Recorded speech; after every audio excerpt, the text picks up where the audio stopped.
Welcome to Heart of Gold, everyone.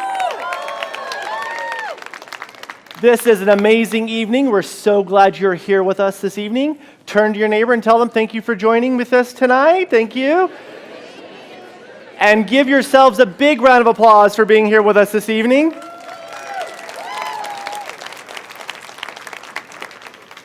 My name is Wayne Turetsky. I'm the Chief Marketing Officer here at 3 Key Elements, and I love my job. I love being able to be in the room with such amazing, powerful people such as yourselves. This is so cool, and I have the best job in the world to be in a place like this with such cool people like you tonight. So thank you. Thank you for being here, and thank you for taking this time to be in this space with us together. Tonight is very special because tonight is not regular Master Your Influence. Who here is part of Master Your Influence? Who's a student for the event this weekend? Awesome, awesome. Who here is not part of the event? They're just a guest for this evening? Thank you. Welcome to the event as well. Welcome to the event. We hope you've got a good neighbor with you. This event is special tonight because this is a bonus class. This is a bonus class for you, for Kirk to share some things with you that are a little bit different and a little bit special for himself and his family and for 3 Key Elements as a company. And so you've opted in. So good job. Thank you for opting in. Big round of applause for opting into something special. 3 Key Elements has been recognized as one of the fastest growing companies with the Inc. 500 5000. We've been recognized by the Utah Genius Awards, and we've been growing, and we've been changing a lot of people's lives. And this is part of what that's all about. And the Heart of Gold is a special opportunity because of what you're going to learn tonight. And it's kind of hard to describe it until you've actually gone and been through the experience of what Kirk's going to teach here tonight. So I don't want to spoil the punchline. But I want to give you a story, kind of a parable or an analogy that for me, kind of describes what's going to happen tonight. And so the story goes that a student was walking through the forest with a master teacher. And the master teacher picked up an acorn and said, "Look at this and tell me, what do you see?" And the first thing that went through the student's mind was squirrel food, right? But he didn't say that because he knew that that was probably the wrong answer for the master teacher. So he looks at it a little while and he says, I see an acorn tree. And the master teacher says, very good. And so I hope tonight you have the opportunity to get out your notebooks because you're going to be taking some notes. I hope that you're going to learn some things tonight that you're going to take with you back to your homes, back to your place of work, back to your school, your place of business. And you're going to take these things, and it's going to take this small acorn that you're going to learn tonight, and it's going to grow into an acorn tree for you, and you're going to connect some pieces of some things that you've never realized before. And so I love that analogy of out of a small acorn can come a larger tree. Okay? But I also want to let you in on a little bit of a secret about the mission and purpose of 3 Key Elements. Because the rest of the story goes that as this teacher, this master teacher and the student were walking along through the forest, the master teacher turns to the student and says, "But that's not what I see." And the student thinks, "Well, what do you see in that seed?" And the master teacher says, "I see an entire forest." And so out of that one seed, not only can come a tree, but from that tree can then sprout more trees and can grow into a magnificent forest. And so our secret mission here at 3 Key Elements, don't tell Kirk I'm telling you this, is for you to be able to go out and share with your friends, with your family, and in particular your family, with your kids, with your grandkids, the people that you hold close to you and close to your heart, so that they can take the things that you're going to learn tonight and they can implement it in their lives, and they can have things get better for them as well. Okay? So please, as you go through tonight, think about the acorn of what you're going to learn and how that's going to affect your life. But also in the back of your mind, be thinking about the things that you're learning and how it can affect the next generation and the generation after that, and maybe even the generation that's not born yet after that. And the impact that this can have on their life as well. Because that's really what we want. We want to make this go further than just the people that are here in this room. Now, you're all amazing. Turn to your neighbor and tell them, I'm amazing and so are you.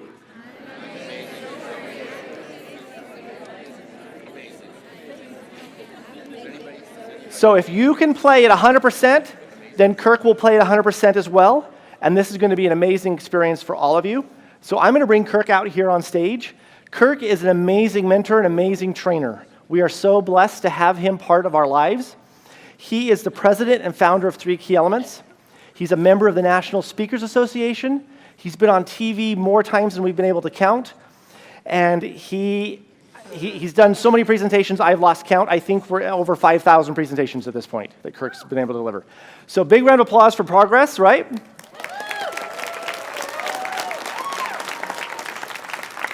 But Kirk not only is a great trainer and a great mentor and a great keynote speaker, he's also a devoted husband and father to his children, and he really understands what's going on in the world and what needs to happen next. So who's ready to play at 100%? Let me hear about it. One more time, who's ready to play at 100%? Okay, so then please give a big round of applause for Kirk Duncan. Hi, hi, hi. How we doing? Well, good evening.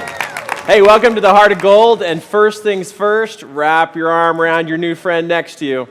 Wrap your arm around and just tell him, I'm glad you showed up, my friend. All right, let go of that new friend.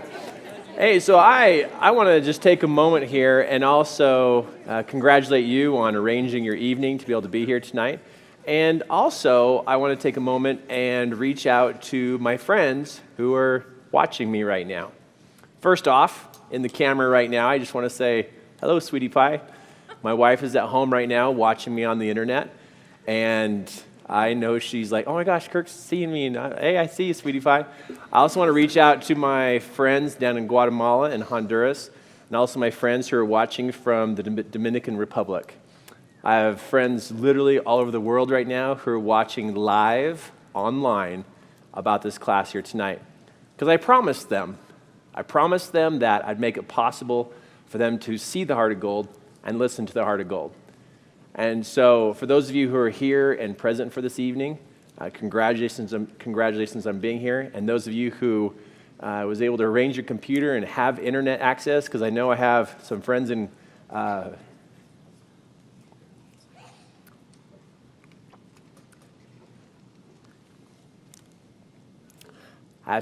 down in Guatemala that once in a while they have internet. And they do everything they can to position their computer just right so they can watch. So I honor and respect everyone's sacrifice about participating in tonight's event. This is a bonus class, and what we mean by a bonus class is that since during the day we are holding Master Your Influence and holding this 3-day event with 1,200 people in this program, I thought, hey, we still got chairs and a stage set up here. I would like to come back this evening and share some personal experiences and some personal understanding and education that I've gone through, and also what my wife and my family and I have gone through in our personal development journey. And so tonight, you're going to get a little bit of an open book from me about the Duncans. And so tonight, I'm not trying to convince anybody of a particular way of thinking. I'm not trying to change your mind about things. What I'm here tonight to do is to share with you what we've gone through and what we're figuring out. Because maybe something we've figured out could help you. Maybe something we've already faced and struggled with and figure out the answer for, maybe that's something that can help you in your life. And I think because you're here or you've tuned in online that you already have something in common between you and I. There's something else that we have in common. You and I are searching for the same thing. We're searching for direction. We really want to know, am I going the right way? We really want to know that. We want to know, did I make a good decision in the direction I'm going in my life right now? Did I pick the right job? Did I pick the right neighborhood? This next week, am I doing the right things? Because right now in the world, there's quite a bit of confusion about people and their purpose and their mission and the direction that they're going. And so we literally are searching for direction. Which takes me to a story. When my kids were little, and when I say little, I mean my son Cameron right now, he's 6'92". This kid's just big.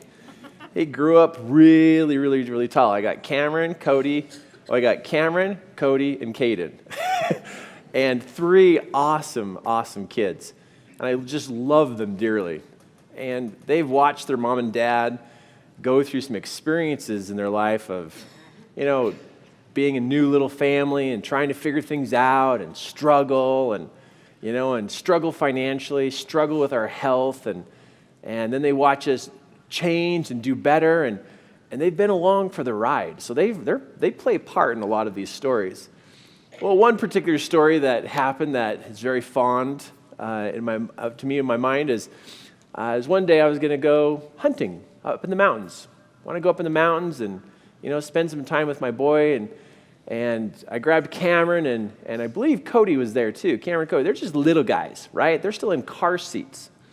So I told Kim, hey, we're going to go up in the mountains for quite a while, and we're going to be gone for the day, and I'm going to take the boys with me. Now, back then, I don't think I had a cell phone that I took with me, because later in the story, it makes sense. And so I just told her we're going to be gone for a while. I didn't even think about it, but man, we went way up into the mountains and drove down some roads I've never driven down before, and I found myself up on the top of a ridge of a mountain, up on the very, very, very top. And it was first thing in the morning, so it's still cold, and the sun's just barely coming up, and I thought, you know what? How about we just drive down this canyon, because it looks like it goes down to the bottom, and then it comes out onto a highway. That's what it looked like. So in the cold temperature of the morning, we began driving down this canyon. And the road had some pretty deep ruts in it, which indicated that when the roads weren't frozen, they were muddy. And so I didn't think much of it, and we started working our way down the canyon. And by the time we got down to the bottom, the sun had come out and began to shine on that side of the mountain. Well, when I got to the bottom, I realized the road literally dead ends. It just stopped. There's no more road to get across the next little ditch and the river and all the other hills I need to get to the highway. And it's like, oh man, I got to turn around and go back up this canyon. So we're in a Bronco and got the 2 boys in their car seats, and I got the vehicle turned around, and I began to go back up this canyon. Well, immediately, the wheels started to spin. And the back wheels are spinning in this mud that had warmed up now that the sun was shining on it. Oh, my goodness. And I looked up that canyon, and it's a big, steep canyon, and we're already stuck. So I clicked into the 4-wheel drive, and now I got 4-wheel drive. I got 4 wheels spinning, not just 2 wheels. So all 4 wheels are spinning. We literally are spinning ourselves into a hole. Now, if I was with my dad or maybe some of my uncles or my brother, what would happen is I'd tell them to get out and go push, right? But I got these 2 little kids in car seats, and I looked at them, and I thought, could they push us out? No. I could throw them under the tires. Mom wouldn't like that, though, so I guess they get to stay in their car seat. But I thought, well, maybe I could get Cameron to drive and push on the gas, and I get out of the car and let this little 7-year-old drive up the mountain. That sounded scary. So I didn't move Cameron into the driver's seat, and Cameron and Cody are sitting there just like, they think it's fun because we're rocking back and forth, and they're like, Dad, this is fun. I'm like, oh yeah, it's fun. Mud's flying everywhere. And my heart is sinking. I mean, literally, my heart sinks into fear. Because I'm thinking, what do I do? I'm at the end of a dead-end road, way up in the middle of nowhere. I don't know if anybody's even going to come by. Like, literally, I think we're by ourselves, and I'm starting to think, okay, how do I take care of the kids? How are we going to get to a road? How are we going to find a person? And I'm panicking. And my kids are just having fun. Whoa, Dad, this is fun. This is fun. And I finally get it rocking back so much that I literally won't rock back and forth. It's stuck, clear up to the axles. I mean, you know you're stuck when the wheels just spin and the vehicle doesn't even move. Oh, man, we are massively stuck. So I'm sitting there all in panic, all tight and worried about how this is going to turn out. And I remember looking over at Cameron. He's sitting up front in his car seat, and Cameron's just sitting there, and I'm like, hey, we're stuck. And Cameron's just looking around, and he goes, oh, we are? I go, yeah, we're stuck. And he goes, oh, well, then I'm going to pray. I'm like, okay, hold on. You need to think about this. This is serious. And he goes, Dad, it's okay. I got this. Dear God, Dad's stuck. Can you help him? Amen. I didn't even have a chance to fold my arms, right? Because the Duncans are a praying family. I mean, we pray about everything. We're a praying family. And he pops his little head up, and he's like, okay, Dad, everything's going to be fine. And I'm doing a reality check. I look around, look outside. I'm like, no, I think God's up there laughing at us. Going, Kirk, you're stuck. And I got to admit this. My faith in that moment was really, really super tiny and very skeptic of what could happen from my little guy's prayer that was so short and so sweet, where he got to tell God I'm stuck, and I'm sure all the angels in heaven were just like, oh, this is awesome. Let's see what happens next to these guys. Well, Cameron's sitting there, and I'm kind of stewing because I can't do anything. I can't get out and fix it. I don't have a shovel. I don't have a chain. I don't have any tools to help me. I was just on a nice little drive in the mountains. And I remember Cameron just sitting there, and he goes, Dad, they're coming. They're on their way. I said, Cameron, what do you mean? He goes, Dad, they're on their way. How do you know that? I got it. I know, Dad. They're on their way. I'm like, oh, come on. No, really. I'm like, there is no way somebody is going to find us out here. And as soon as I said that last sentence, off in the distance you hear, and I'm like, Cameron, I hear something. He goes, I know, they're on their way. I'm like, did you hear that? No, I just know they're coming. What do you mean they know they're coming? Yeah, they're coming. We're going to get help. But my little guy, got an answer. He got some direction. He got some clarification what's happening. And I'm over here, I got nothing.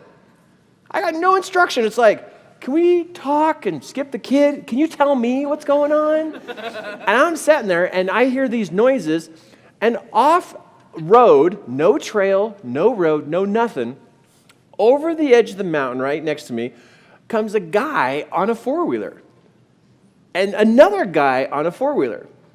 There's three guys on three floors. They come over the top of the hill, and Cameron whips his head around and goes, Dad, angels on four-wheelers. Dad, look, they're right there. And I'm like, I didn't want to smash his, faith and everything. Like, oh, no, it's just dudes out not following the roads. And they're out, and here they come. They come right over top of the hill, and I thought, oh, great. They're going to think we're like having a sandwich, and they're just going to keep on going by. That first guy on a four-wheeler comes down the hill, and pulls right up next to my window. Just pulls right up, and we're sunk in the ground, so they're like right there. And I look at Cameron, and he's just gawking at him. And he's just tapping my arm. Dad, they're from heaven. They're angels from heaven. And I'm looking at this guy, and still to this day, when I review, you guys, I try hard to remember stories exactly. When I remember stories exactly, I remember turning to look at this guy, and no kidding, he looks at me and smiles, and his tooth sparkled. You know what I'm talking about, right? And I looked at him like, what? What? And I look at Cameron, he's like, yeah, they're there. And I looked over, and the other guy in a four-wheeler pulled up next to the other window, and they're just like these charming men, not like gruff and all just like, what's up, dude, you stuck? They're not like that. They pulled up and went, are you stuck? Even the way they talked, I was like, it's almost slightly creepy. They were so polite and so charming and well kept. It's like nobody drives a four-wheeler and is well kept in the mountains. You're just dirty and grungy and stuff. And I looked at this guy and I was like, yeah, we're stuck. And he goes, okay, we're here to help you. I was like, no, are you serious? Did I just hear that? It's like I found myself trying to reject it. I remember that whole experience. Cameron having this just massive open heart to faith. And I'm finding every reason to discount this. I'm like, what is my problem? And the guy that was on the other side, he hops off his four-wheeler. The other guy had already went up in the trees and was dragging down a tree. And this guy jumped off and got branches. And they parked their four-wheelers. And they're like, okay, we got tree branches up there. Give it a go. And I kind of get it going. And they stick tree branches under my tires. And it starts to pop me out of the holes. And seriously, we just sunk in our spot. And we're starting to work our way out of it. And I'm looking out the window. And there's a guy here, and a guy over here. And they're just like doing these things. And it was like too perfect. These guys look clean cut, nice people, got that charming smile on four-wheelers. And Cameron's back too. Hey, this is fun. They're just having fun. And they pop us up out of the holes. And the one guy, as we popped up out of the holes, I looked over the guy and the guy goes, hit it. And I just hit it and we just took off. And we just kept going. And Cameron, tries to turn in his chair to look back. And we're already on our way up. And he turns around and he goes, Dad, they're already gone. No way. Dad, they're gone. I'm like, go. We take off. Never saw him again. And I still, to this day, number one, I'm impressed by the faith of a child. That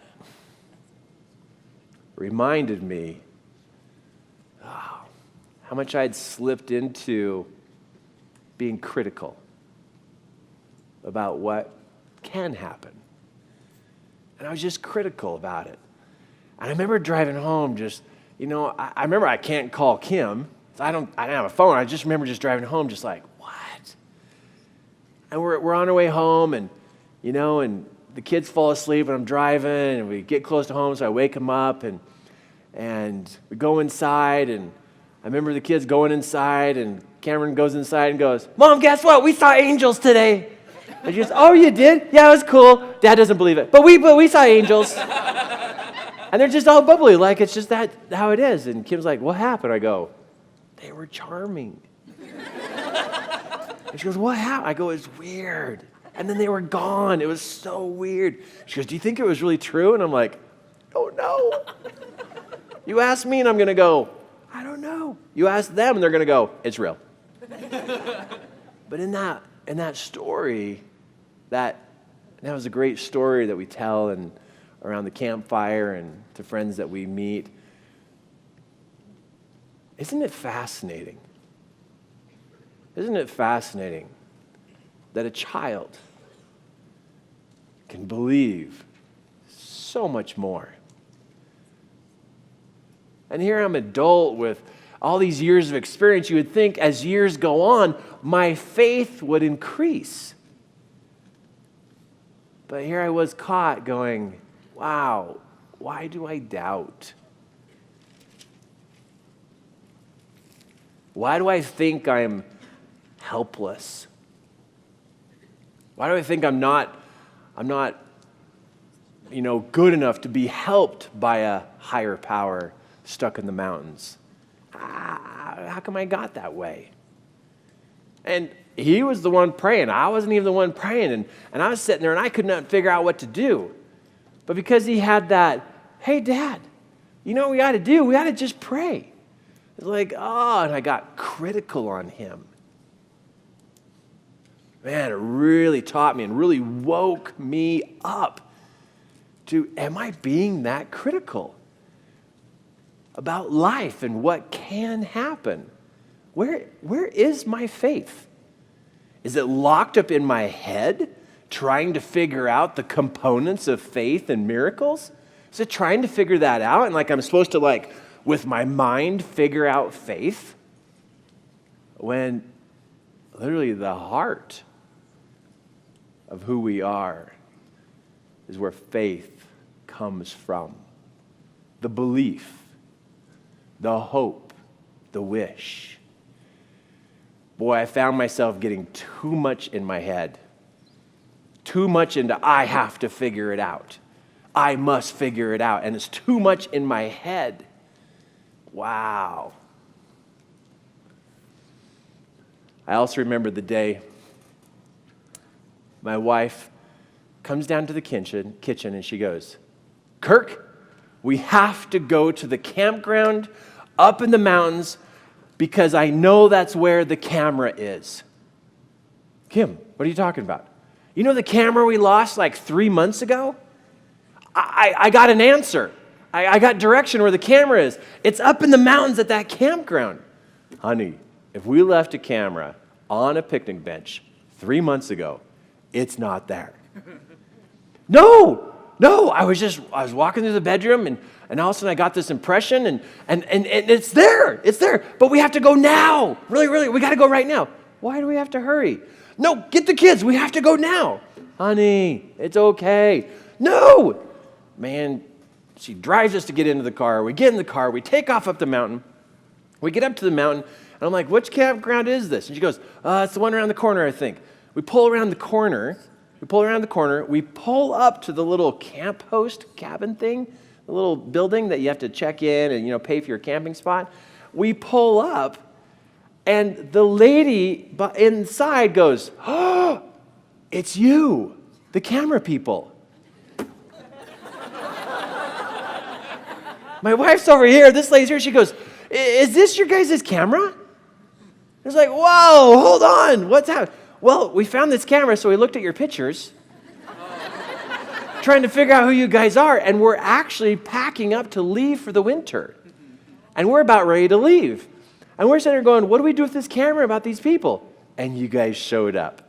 And the lady looks at me and goes, good job, sir. Way to bring your family up here. And Kim looks at me like, yeah, it takes a woman to get a guy up there. It takes a wife to have a heart that's in tune. I've really struggled with being in tune, trying to find better ways to be in tune. And I realized to be in tune, there's something I must understand. I think you're picking up that the Duncans believe in a higher power, that there's a good source, and many people call their higher powers so many different things, and it's okay. Whatever you call your higher power, you just change whatever I describe it as to what you describe it as, but I believe all of us good people believe that there is a source of truth and a source of life that loves us and wants to guide us. So in my struggle of trying to figure out how to be in tune, I've had to come to a little bit of a reality check. Okay, if there's good, there's also going to be bad. If there's a heaven, there's a good chance there's a hell. Well, the good book says that there's a hell. So that means if there's a God, there's also a devil. And so it's like, well, if I want to be in tune, I probably should come to a reality check that I probably have both sources that are trying to talk to me. And part of being in tune is clarifying which one I'm listening to. Because my understanding about the devil is he's pretty sneaky. And from what I read and understand from other people, and my own personal experiences, he doesn't like me. And he wants me to live miserably, and he wants my soul, and he wants me to finish my life early and make it all over and gone. So pretty much he doesn't like me. And so he's going to do whatever he can to really be sneaky in how he gets me to mess up. And so in my quest to become in tune, I've clarified, okay, there's two. I got heaven that's trying to talk to me. I got hell that's after me. So I got two places going on. Okay, so also some other components about being in tune is, oh yeah, all those other teachers and people and friends and my parents inside my head giving me advice. So it's like there's me and my voice in my head. There's all the people I've grown up with, they're in my head. And then I got the devil and I got God. Holy smokes, how do I pay attention to who's giving me guidance in my head? And so I don't know about you. I don't know how you are finding how to get much more clear direction. But this has become a really important topic for me. Can I hear direction clearly? And do I know who I'm listening to? Do I know? Because I think it matters. I really think it matters. To get clear direction, we know who the direction is coming from. Isn't the devil's number one tactic distraction? So if he could give me some direction that is a distraction, I might veer off course. I might totally go off course and think I'm following direction, but man, I'm going somewhere. And then I realize, oh man, I'm totally not where I want to be. I think with how smart all of us are getting and how committed all of us are to our purpose and mission in life, I think he's going to try to be much more sneaky in his approach to derail us. So here's another story that's going to set up the example I'm going to give you. My wife and I, we are prayerful. And this one particular weekend, it was time to do taxes. And I don't know if you guys pray when you do your taxes, but we pray. Because back when we started our business, to be able to keep this organized, what we do as presenters and mentors, we need to keep all of our facts in line, and what's taxes and what's not taxes and that kind of stuff. And so we attempted to do a lot of our tax work by ourselves, and oh my goodness, I wasn't quite in on how to do it, so Kim gave me the job to tape receipts on blank pieces of paper. So my job was to tape receipts. That way I could stay out of trouble, just tape receipts, tape receipts. Well, we hit this one part in doing taxes that we didn't know what to do. And it was on a weekend, and we didn't have anybody to call. And so we're talking, Kim and I are talking, and we said, well, do you think it's legal to pray for help with taxes? Because isn't taxes from the devil? I mean, and we're kind of joking, we're just kind of joking about it. We're like, oh, that's funny, that's funny. But then we're looking at each other going, no, I think it's okay to pray for taxes and help. And so as we're considering to pray, we're like, okay, how are we going to phrase this prayer? Do we say, dear Heavenly Father or dear God, can you help us? We're trying to figure out how to, put the money where it needs to go so we can stay legal in what we do. Is that what we say? Okay, I think that's what we say. And I said, hey, Kim, you know what we ought to do?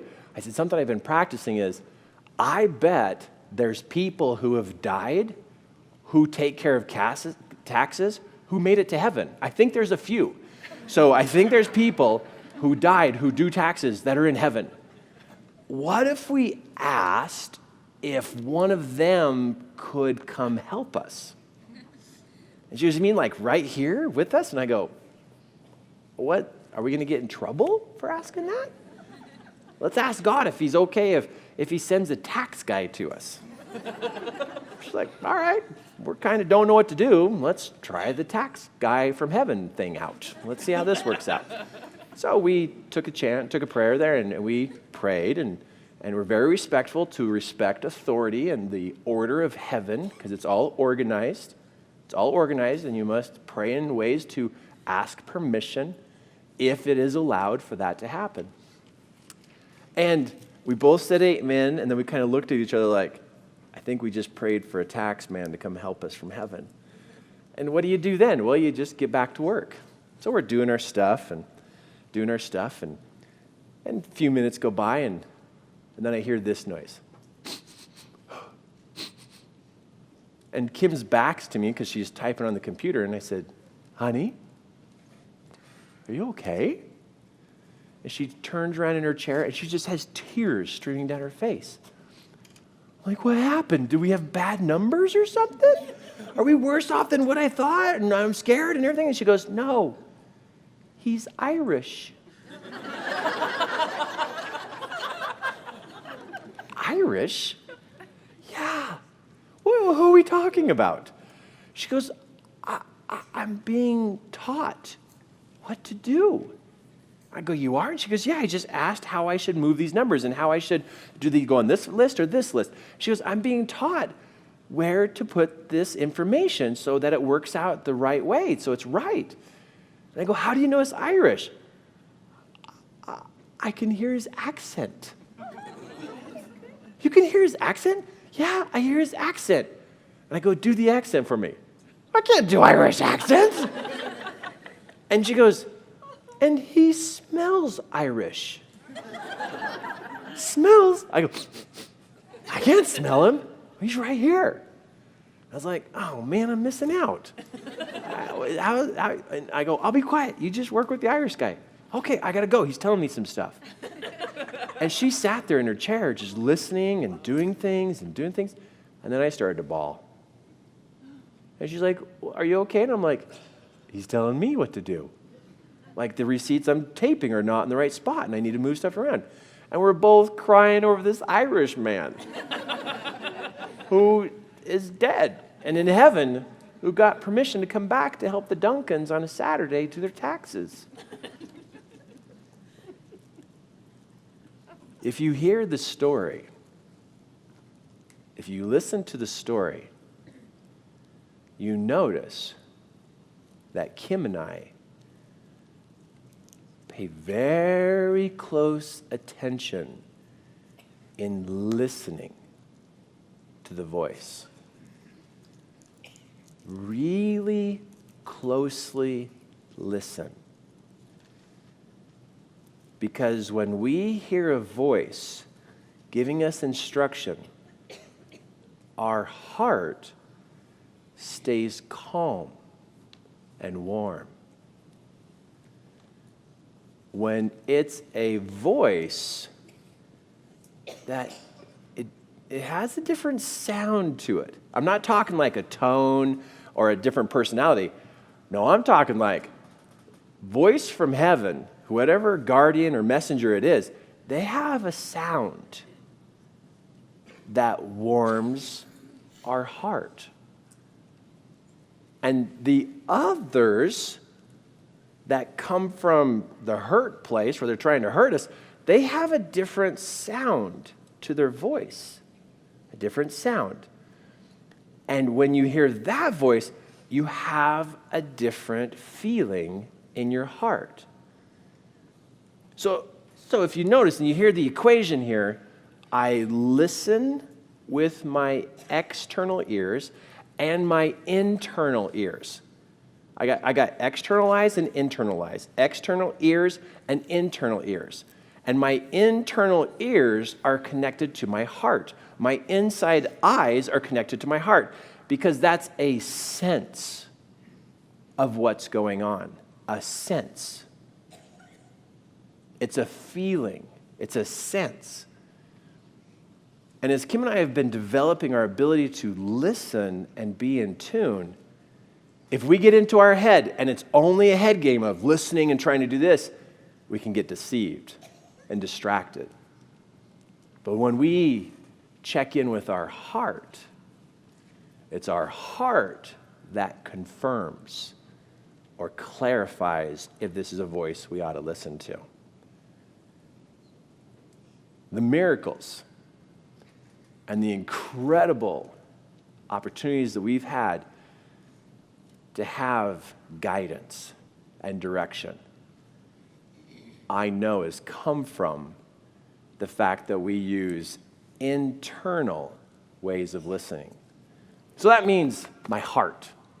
Okay, so my heart needs to play a part, Kirk. You're like, I can't just listen for being in tune. I can't just listen for it. It's like you can, but you might get deceived because, man, the devil and his minions are super sneaky. They sound like just any normal person, but they have this little tiny sound in their voice that is different, and you can feel it in your heart. Okay, so how do you get your heart in the right place? How do you do that? Okay, write this down. Write this down. To get your heart in the right place, number one, it requires that I must like my body. I must like who I am. When I look in the mirror, if I hate any part of my body, if I'm disgusted with any part of my body, that is of the devil. The devil wants me to hate my body, so I desire to be separate from it. The devil wants me to hate it, because if I hate it, I want to get rid of it. And boy, if he can assist me in getting separate from my body, he's going to jump in and help that situation. So a way to bring me back together means whatever jiggly I got going on my whatever muffin top style I have, whatever part of my body that's just like, man, I don't know if that's correctly built, I sit there and I must respect and honor my body. Respect and honor and take good care of it, because then I show love and appreciation for my body. So for me to have a heart that can sense and feel the direction of where I need to go and sense that, to decipher between the devil and heaven, I got to be able to put myself in a place to receive that kind of clarity so I don't get deceived. But the devil's game is to get me to hate my body. And I know it. I know that's one of his tactics, is to get me to hate my body. If my feet are too big, or I'm too tall, or maybe I got one hair that grows 3 inches out of my ear every 4 days and it drives me crazy, and maybe my eyes are crooked. Maybe when I walk, I kind of wobble, and maybe I just got too much jiggly, and I'm shy and embarrassed about that. Embarrassed about your body, ashamed of your body, is those signs of not liking your body. And you will struggle having your heart in a place to listen. That's number one. The devil wants us to hate our body, so we want to get rid of it, and he's there to jump in to help when that happens. Okay, number two, I must highly respect and equally admire the male and female differences. The male and female differences, and never, ever compare male and female in their attributes, in their skill level, in their smart level, in any comparison at all. Should never be compared. Let women be women, let men be men. But have no comparison. Like men are better, or men are worse, or women are better, or women are worse. But if I have any comparison, that's a disgrace to the two that God created. God created Adam and Eve, two different beings. And if I go to disgrace one or the other, or, oh, I can't stand women, oh, I can't stand men, you go to not stand one of them, what you did is you just separated the two. And that goes against God, which then it causes you to go join the devil in his work to separate the two. when God created them as equal. And to never, ever, ever compare daughter against son. Never compare son to son, daughter to daughter, daughter to son. No comparison amongst people. None. Comparison creates separation. Separation is of the devil. Joining and becoming together and becoming one is all heaven work. And so if I want to have a heart of gold that I can sense and understand the voices that I'm hearing and which one do I follow, I got to stop the comparison. Stop the comparison. Number one is to love who I am, love my body. Number two is to stop the comparison. Number three. When I care for this planet, I care for where my flesh came from the earth. Adam was brought from the earth. And if I don't care for the planet, and I don't pick up that piece of trash, or I don't care for it in the ways that I can, it's even like Adam and Eve were commanded to go and care for the garden, to dress the garden. And so it's like, hey, this is what you come from. You're actually connected, and part of your family line is Mother Earth. And if I don't take care of Mother Earth, then I'm disgracing one of those incredible relationships that I have. And then my ability to sense what's true and what's not true goes down. So to care for my yard, care for the flower bed, care for that weed patch, care for those things. When we don't care, we lose a little bit of connection to that ability to be in tune. Now, just with these three, you probably have some work to do. So very gently, bump the person next to you and just let them know, you got some work to do on those three, by the way. Yeah, you got some work to do. Just bump the person next to you. And boy, is that not true or what, right? It's true. It is true. Like, oh man, Kirk, I didn't know that these things affect my state of heart and how I feel and how I can sense things. Can I give you number 4? Okay. Here's a number 4. I feel like I can share number 4. I feel like I'm in good space. I can share number 4. Number 4 is your tummy.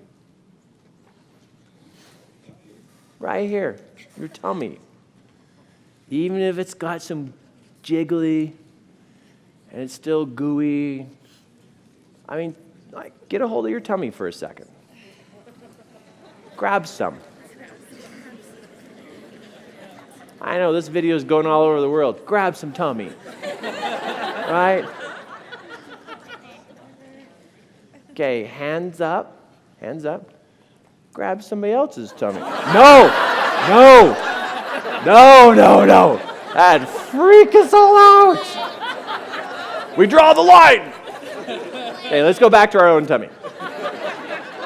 Okay, we get some of our own tummy. Now, hear me out on this one. Oh, this is a devil sneaky tactic like no other. Okay, hear this one out. When I don't like my tummy, which I'm not the only one in here who's ever dealt with having tummy issues of like, serious? You know, you look in the mirror and it's like, wow, that's a gut. I mean, a tummy. I've gone through my time in my life of not liking my tummy because of the shape or what extra I might have. So check this out. The devil is going to jump in on that one. And let me tell you why. Because if he can stir me to a dislike for my tummy. Okay, so I dislike my tummy. I am sending negative feelings, hurtful feelings, right here.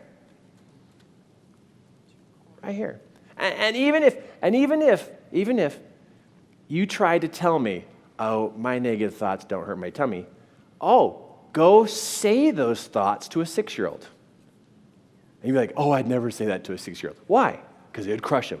Well, guess what it's doing to your tummy? It's hurting you. Now check this out. Sending frustration, hate, anger, disgust, shame, embarrassment to your tummy. Look, in your tummy, it gathers together. And what's right in the middle?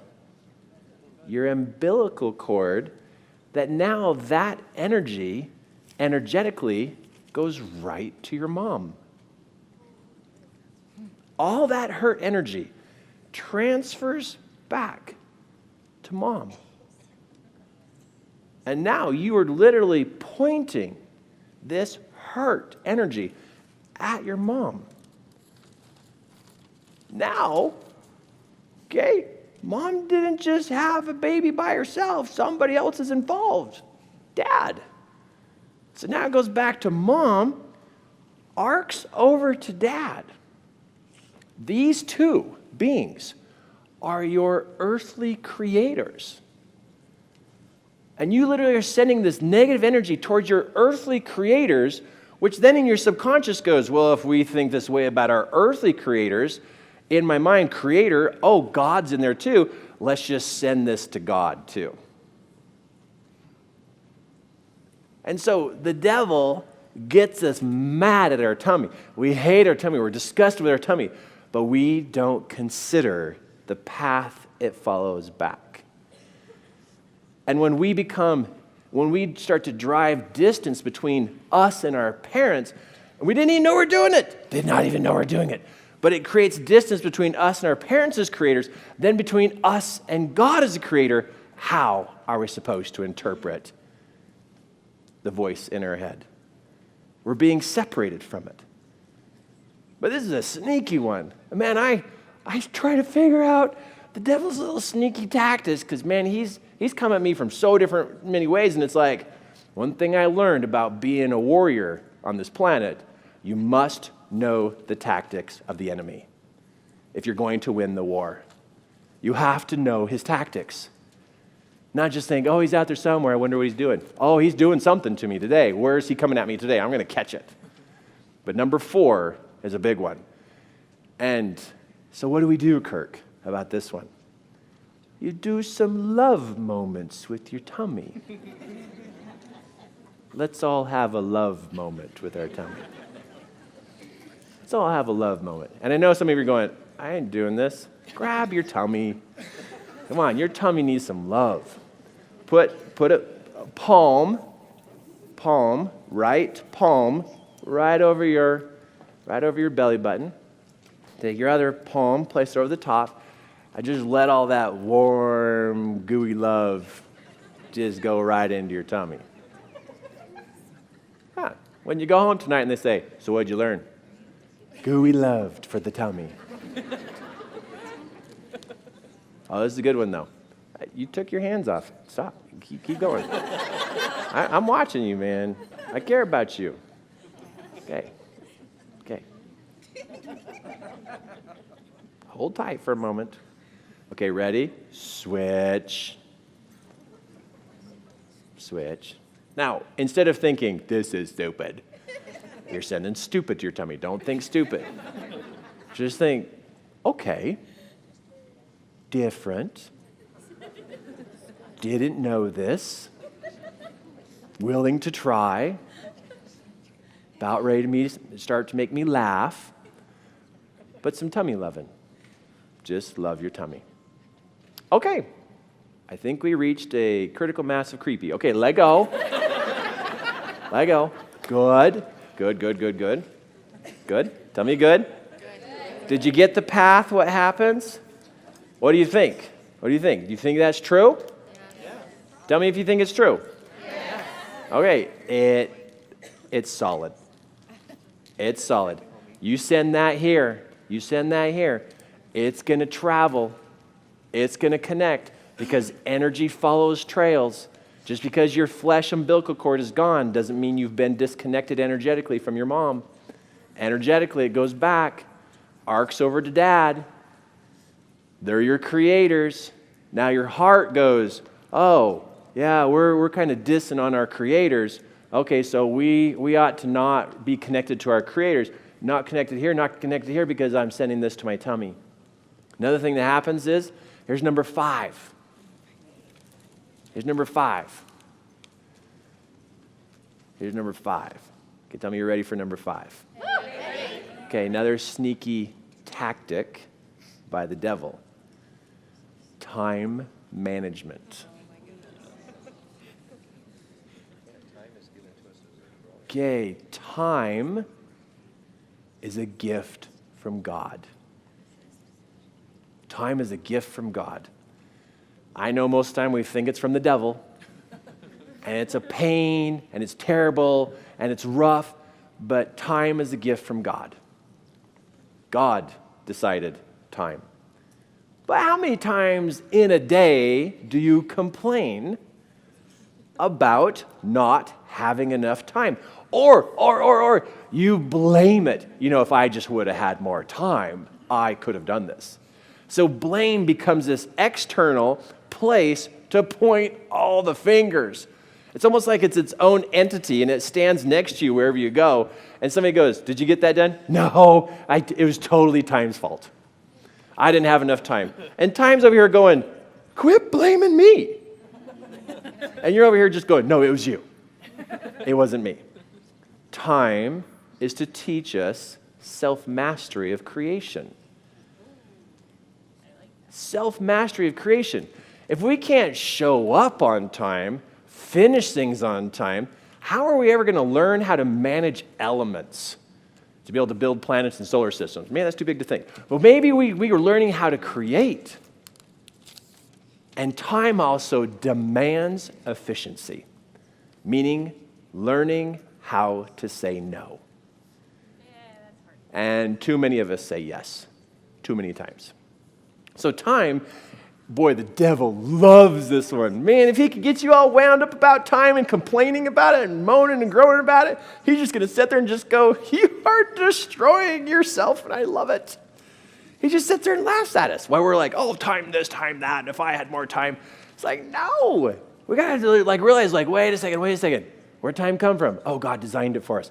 Okay, if he did it for us, it must be something good for me. I mean, I need to bend me to obey time. Instead of trying to control time, maybe it's something here to teach us. But if we bark and moan about time, man, we are separating ourselves of a gift of God, gift of our higher power. And for us to consider, wow, how many times do you hear other people complaining about it? So hear me out on this. When you set the alarm for 6 o'clock and you get up at 6, how do you feel? You set the alarm for 6. You said, I got to get up at 6. When you get up at 6, how do you feel? You feel good. When you set an alarm for 6 and you got up at 6:15, how do you feel? Oh, there's an instant drop in energy. And when we follow it, what we said we were going to do, there's a boost. There's some kind of power there for us to use to work through our life. And I'll tell you, when I am on, when I'm totally on with being in tune and being able to sort out the voices in my head, when I'm on, it's because I've been honoring time, which is number 5, and number 4, number 3, number 2, number 1. When I check into these 5 things, boy, it can dial me in. And these are just those weird, odd ways that the adversary, the devil's working on us to get us to weaken down. And we didn't even know what was going on. Oh. So take your hand, put it right here. I forgive myself. Didn't even know most of this. And I forgive myself. But I can see. I got some work I got to do. And I'm willing to commit to work on this. And tomorrow, when I mess up, I'm going to forgive myself again. Because I got 5 things to get better at. And even the next day, when I mess up more, I'm still going to forgive myself. I'm still going to forgive myself. I'm still going to forgive myself. I'm still going to forgive myself. Okay, high five somebody next to you and just tell them, you just got smarter, my friend. You just got smarter. Smarter.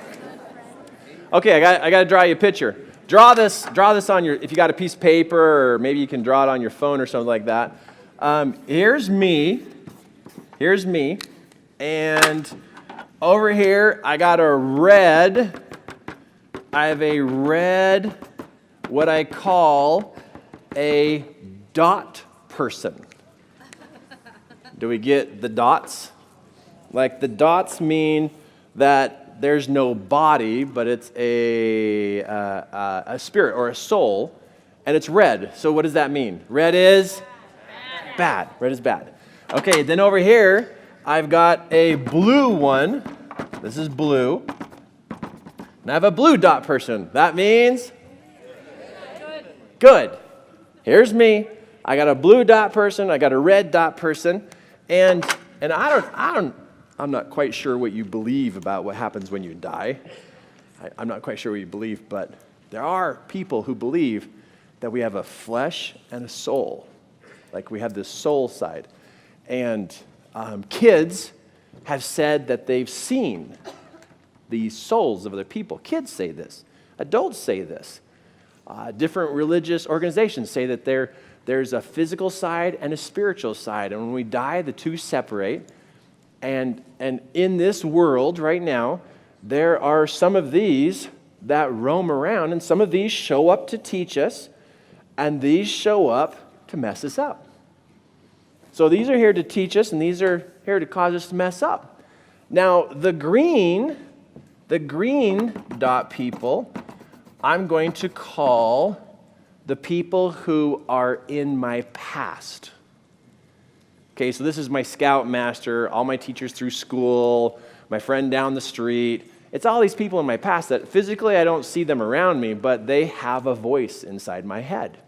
They have a voice inside my head. And so what happens is this. I am being talked to often during the day.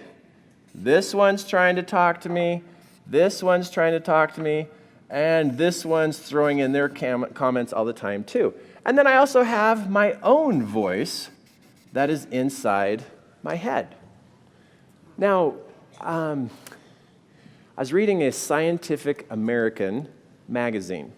Now, this is science. It's been a good 3-4 years ago, though, when I read this. I was at a Barnes & Noble, and I saw on the cover, scientists discover that people have multiple personalities. I thought, okay, I'll read this one.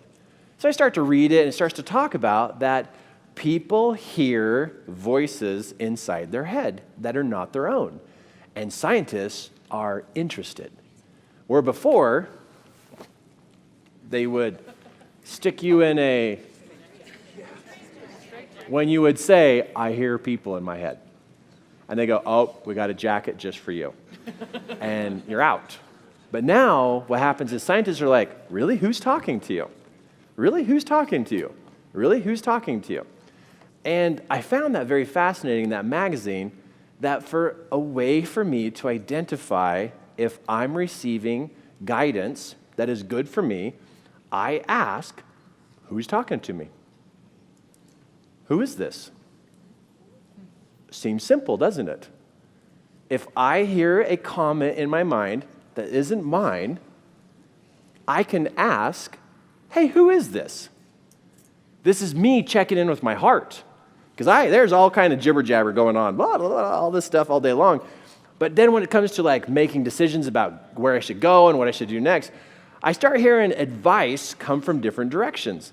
And it's like, man, I feel like I should do this or do this or do this, and I don't know what to do. There's too many decisions. Would you agree that you still have decisions that you have not made and it's past the due date? Would you agree? 2 or 3 of you, or how many? Show me. How many? Okay, just for the record, Most of them. And I raised my hand too. Indecision is a sign of distraction. Indecision. And people say, well, I just don't have enough information yet. Okay, make a partial decision. You see, to move forward in life, we need to make decisions. And when we don't make a decision, it's because it's still swirling. If you're still doing research or asking people questions and you literally and legitimately are doing that, well, that's legitimate, but by when are you going to make a decision? Oh, I'm still thinking about it. Okay, what I think's going on is you have a debate going on. You got a debate going on. And this is what can happen. You may get some guidance from a blue and get guidance from your past going, hey, you ought to take this action. And then right after that thought, the thought comes in, no, you don't do that. That's weird. And you're sitting in your head going, oh, okay, this must be all my own voice, and I'm having my own debate with 3 different parts of me. But you have this happen. Tell me, true? True? You have it happen all the time. You're trying to make a decision. You go, okay, I know what I need to do. And then you hear these supporting voices. Yeah, you should do that. But then it comes in. What? Are you sure? I mean, what's Joe going to think about your decision? Oh, that's right. I didn't think about Joe's watching me. I better reconsider this. That creates indecision. And indecision costs you time. And time is your life. So let me rephrase that. Indecision costs you a portion of your life. What? So one of the devil's tactics is to get me to be indecisive, so I cost myself moments of my life? Yep. And he loves to throw in the little doubtful comments, the little are you sure? What about your neighbors? What are they going to think when you do this? Oh, yeah, okay, we need to rethink this. But you were so on until that voice showed up. Okay, raise your hand if that's happened to you before. Raise your hand. Oh, look, we're all part of the same human family. Yep. Okay, when I started realizing it's not just costing me time, but my life has 100 years. And if an indecision is costing me time, it's costing me portions of my life. What? I got to get through this indecision stuff. I got to get my heart in a place where I got a heart of gold that can sense the value statements that come from heaven and probably my past. There's probably some great people in your past that's got great advice for you. Tell me if this is making sense. Is this making some sense? Yes. Okay, is this important to you? Yes. To me, it hits a core of a problem we have in families, a problem we have in marriages, a problem that kids are facing every day. I think what's lacking is this: training in a home to teach our children really how to decipher what's going on in their head. I don't think it's being taught enough. I don't think it's a conversation between husband and wife enough. To hey, honey, did you have any decisions today that caused indecision? Or any moments where it caused indecision? Oh, yeah, really? Let's talk about it. Let's sort this out so we can make decisions and get going. It's not in conversation. Gathering the kids around the dinner table. Hey, so did anybody have the devil talk to them today? Little Joey goes, yeah, devil's after me. Oh, hey, everybody, what do you guys think? Joey's getting attacked by the devil. What should we do? Hey, pass the dessert. Go ahead, tell us, Joey, what do you think we should do? It's not being talked about. It's okay, let's pretend like it's not going on, and we just figure everybody's going to figure it out all by themselves. And let's all look at each other how you doing? Fine. I think don't know what voice to listen to today because I got to make a really big decision. Wow. I hope if anything tonight, and we're not done yet, but I hope if anything tonight, I've raised your awareness to go, hey, I want my kids to be aware. I want my grandkids to be aware. I want to be aware. Who's done wandering and indecision? Anybody? Anybody? Okay, make a noise, loud noise. Okay, and sorry, on a little bit of a squirrel chase here for a moment. I don't know what you know about indecision, but indecision causes teeth problems. Yes. Indecision causes teeth to all of a sudden hurt. Indecision causes a pain down the right side of your neck that goes right to your right shoulder blade and pops a bone out of place all the time. You literally, indecision, you know how turkeys have that little red button and you cook it for a while and then it pops the button out? When indecision heats up inside of you, it pops a muscle out, and so your turkey button came out. So right now, just pat the person on the back next to you and just tell them, I'm just pushing your turkey button back in. Okay? Just pushing your turkey button back in. You're like, is it poking out? I just want to feel it. Where is it? Where is it? Just pat them on the back and tell them, we're going to get that turkey button back in. But indecision has a dramatic effect. I'm still on my little squirrel chase here, but can I tell you a little bit more about indecision? Okay, indecision starts in the teeth area and in the neck, one side of the neck. It goes right down your shoulder blade, crosses over your lower back and over to the other knee, and then down to the ankle. So it goes teeth, neck, shoulder blade, cuts across, hits the knee, goes down to the foot. So whichever way it starts on you, and watch this. Watch. Whack, whack, whack. It just takes you apart. It cuts you apart. So indecision creates health issues. There's a big price we pay. So I think the 5 that I gave you ought to be considered about loving your tummy and honoring and respecting time and never, ever dissing on time again. No, it's you, not time. It's you. Own it, don't blame time. And all the other of those 5 I shared with you, that's something to be conscious of. And those are all doable. So your heart can be more sensitive. So when you're in these situations and you are getting good, clear guidance, and you know you're getting good, clear guidance, then you can catch this little sneaky war that comes in, that throws you into, oh, maybe I shouldn't, kind of a thinking.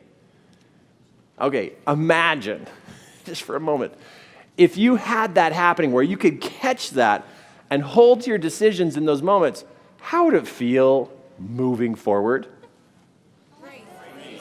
How would it feel? Man, you'd feel like you got progress. And us as people, we crave progress. When we don't feel like we're having progress, we get all bummed out. You're like, serious, man, nothing's moving. So, let me tell you the whole equation backwards. We love progress. To have progress, we must make decisions. To make decisions, we are going to do better at interpreting what we're hearing as guidance. What's going on inside our mind is guidance. And how we're going to get better at guidance in our head is to take care of our heart that senses if what we're listening to is the right voice to listen to. And the way we take care of our heart is those 5 things I gave you to do. So literally I've set you up to create a heart of gold that you can count on. You can count on. And my friends, guaranteed, somebody around you on a daily basis is wondering if they're going the right way, if they're doing the right thing.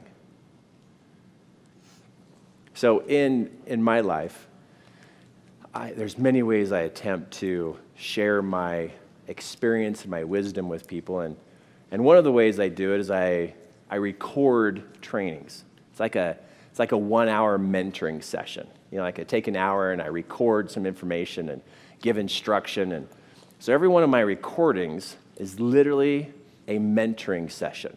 It's not just information, it's action steps, what to do. And we had a husband and wife come to Master Your Influence, and they got like the whole library of 3 Kilometers audios. They took them home, and they put them in the closet. Okay? Oh yeah, we're going to get to those later. Well, their little boy named Talmadge was messing around one day and got in the closet and found all these audios. So he started opening them. And he opened one of them and knew that it was a CD and went and found a CD player and played it in his CD player and was just listening to it in his bedroom, just started listening to it. And he started working his way through the library. And he's learning a bunch of things about life, just listening to these things. And his dad named Chris, he would work night shift, and he would come home super, super late at night. And he'd come home to find Talmadge laying in his bed with the CD player sitting on his chest. And he would walk in, and he would hear Kirk Duncan going, "And what you need to do next is," and I'm like teaching and training, and Talmadge is just like, just sleeping and just getting trained while he's laying there. He's just laying there. And so he started to fill his head full of a voice. So he, Talmadge, chose to add me as a voice in his head because he's listening to these audios. Well, this one particular day, this evening, he couldn't sleep. And he came into his mom and dad's room, and he's like, Dad. And Chris is like, what? What's going on? He goes, I can't sleep. And he goes, really? Maybe you should take your socks off, then you can sleep. Because Talmadge had a habit of going to bed at night with his socks on. And so he says, well, just take your socks off and try going to sleep without your socks. So Talmadge went into his room, took his socks off, still couldn't sleep, and he came back into his mom and dad's bedroom, and he goes, Dad, I still can't sleep, and I took my socks off. And he's like, okay, so if Kirk Duncan was here, what would he have you do? And he goes, oh, well, Kirk would say, God's trying to talk to me, and I should go right to God. And he goes, yeah, go do that. And he goes back to sleep. Well, Talmadge is gone for a while, and he comes back in the room, and he goes, Dad, can you wake back up? Talmadge? And he goes, Dad. So I did it. And Talmadge is 7. And he's like, so what'd you do? And he goes, I wrote to God.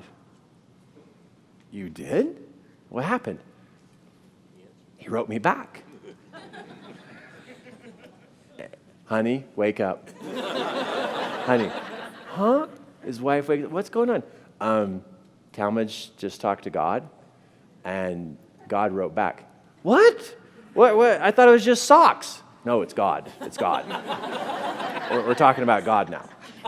Okay, so they both sit in bed, and they're like, okay, what? Tell us what happened. He goes, well, Kirk says that when you can't sleep, it's because you have an appointment with God with your soul.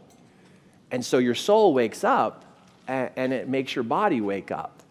And so you can't sleep. And when you can't sleep, you just got to get up and go right to God. So I got my journal, and I wrote to God. They're like, well, what'd you say? Oh, well, let me show you my journal, because Kirk says you should keep a journal of what God tells you what to do. So I wrote it in my journal. So can I read it to you? And his parents are like sitting on, straight up in bed like, sure. Tell us about your discussion with God. Okay, all right. So he opens up his journal, and he pulls out his letter of what happened. And this is a picture of Talmadge holding his journal, and I have a picture of his journal that he's holding in front of me because I actually got the privilege to hear this story straight from his dad's mouth about this experience that he had. And so I said, man, if you can give me a picture of what happened. I mean, this is tender, super tender.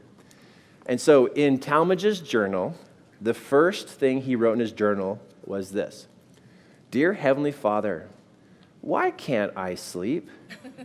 Do you need me for something? From Talmadge. Big smiley face.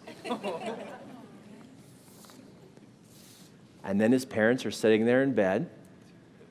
Okay, what happened next?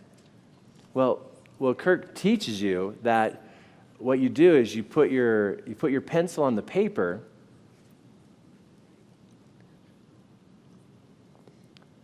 and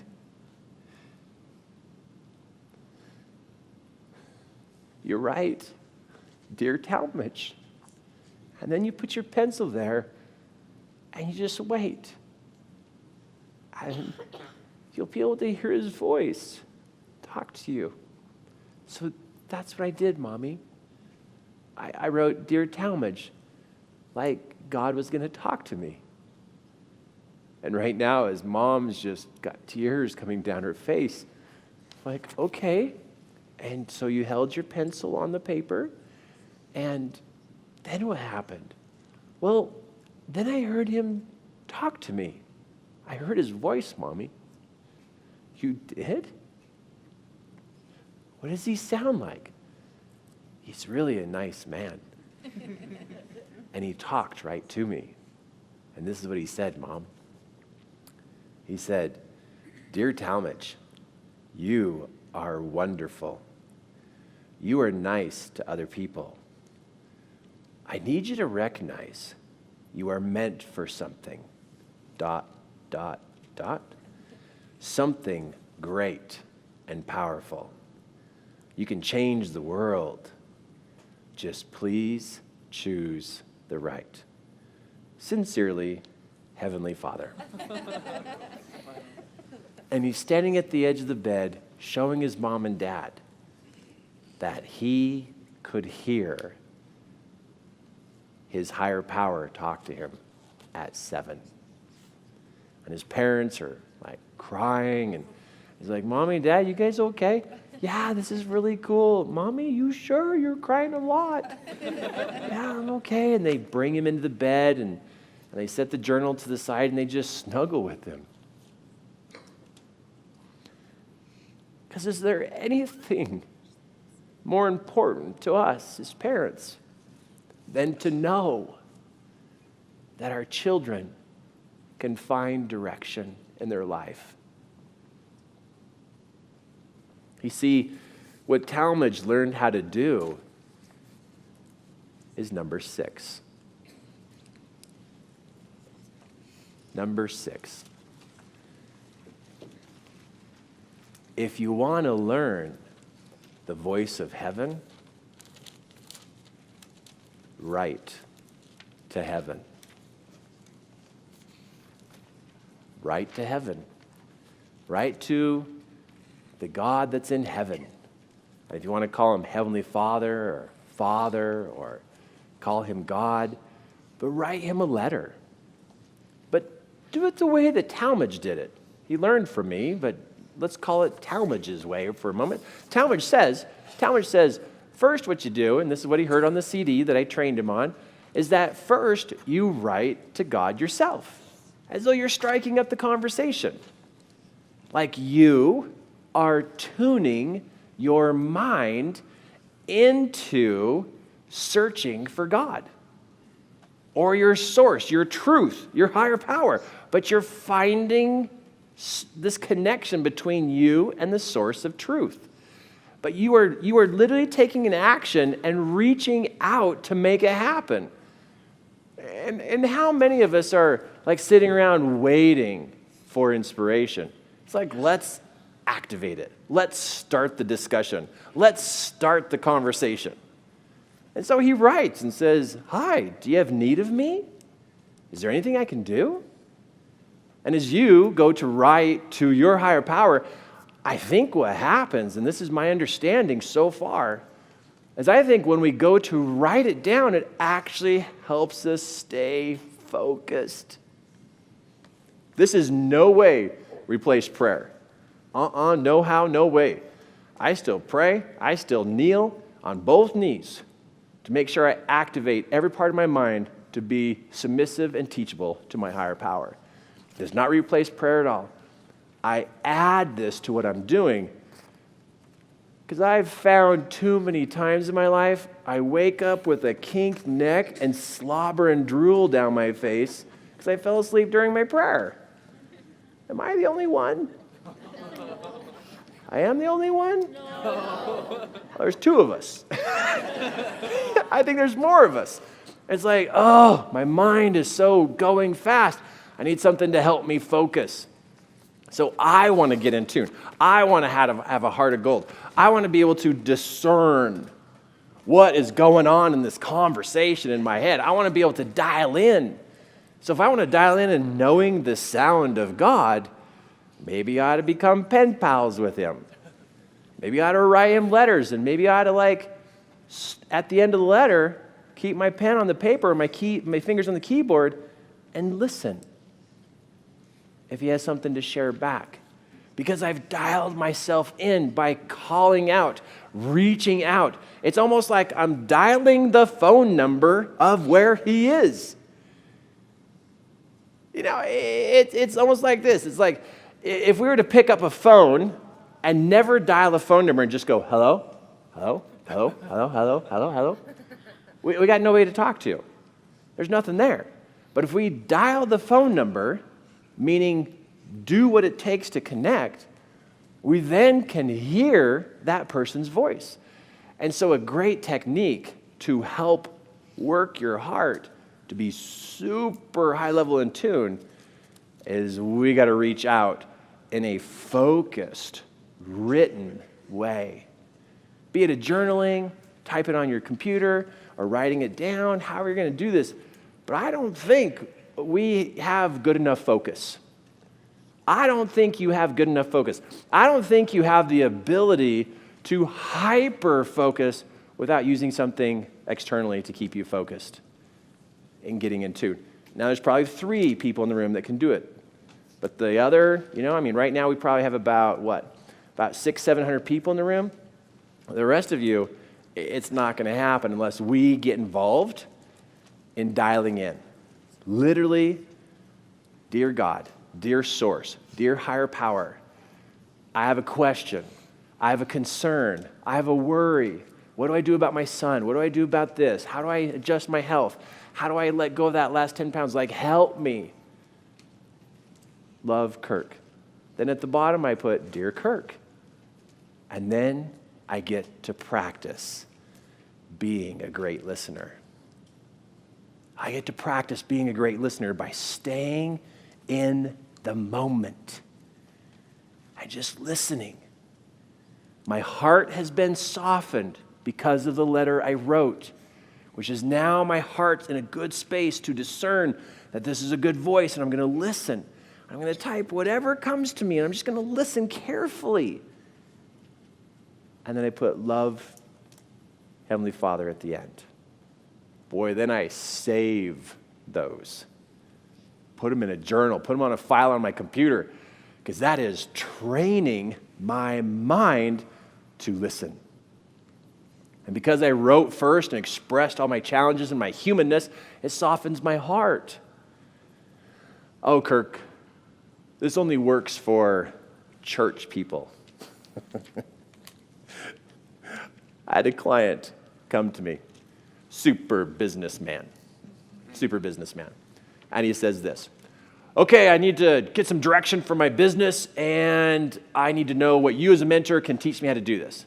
I said, hey, I know the way to make it work, get you super dialed up and connected to your direction. Okay, you willing to try anything? Yeah. Okay, just so you know, it's going to test you. I know. I go, are you a God-fearing man, or you study religion at all, or church? And he goes, nope, nothing. I go, do you believe there's a God? Nope. Okay, we're going to go a little bit of a different route. And he goes, okay. And I said, I need you to pick a higher power. And he goes, what does that mean? I go, something big that you can believe in. And this is what he did. Looks out the window. I pick that mountain. I said, cool. What do you want to call the mountain? I choose to call this big mountain the mountain. Okay, cool. So your higher power is going to be called the mountain. He goes, yeah, it's going to be really cool. And I go, cool. What I want you to do tonight is I want you to write a letter to the mountain. He goes, what am I going to say? Tell him all your problems. Tell him all your challenges. Tell him what you're struggling with. And put Dear Mountain. Why would I write him out? I go, you hired me. Hang in there. And he goes, well, what do I do after I write the mountain? I go, at the end, then you're going to put Dear Troy. Hi, it's the mountain. I have some advice for you. And then you're going to sit there and listen to the mountain give you advice. He goes, I paid you way too much money for this stuff here. I know. You paid me $25,000 to mentor you on things about your business, but you are lost. And you need guidance. And you need training. And tonight you're going to write to the mountain. All right. It's weird, but I'll do it. I said, and then leave me a message tomorrow on my phone and tell me how it turns out. So he goes off, and next morning I get a voicemail, and it goes something like this. Hey, Kirk. Hey, I just want to leave you a message.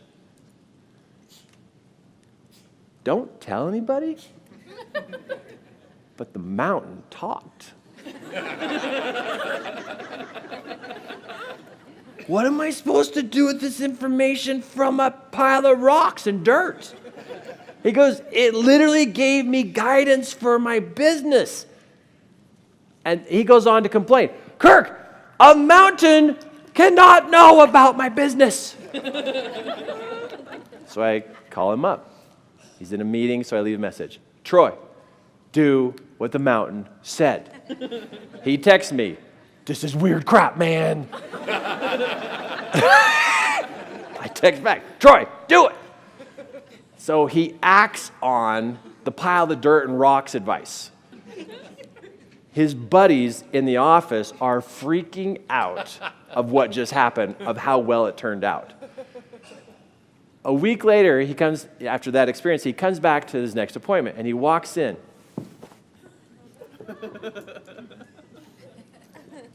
So, I was going into a meeting the other day. I said, yeah. Didn't have time to write. So, I stopped on the sidewalk. And I'll admit it, I looked at the mountain. And I asked, I don't know what to do in this meeting. And I'm sitting there just trying to contain myself. And he goes, ugh. So I asked the mountain, and I'm standing on the sidewalk, and an idea came to me. Troy, what'd you do? Well, I did it. I did the idea in the meeting. I go, how'd it work out? And he goes, oh my goodness, I look like I'm smart. I look like I know what I'm doing. He goes, I don't understand this. You have twisted my world.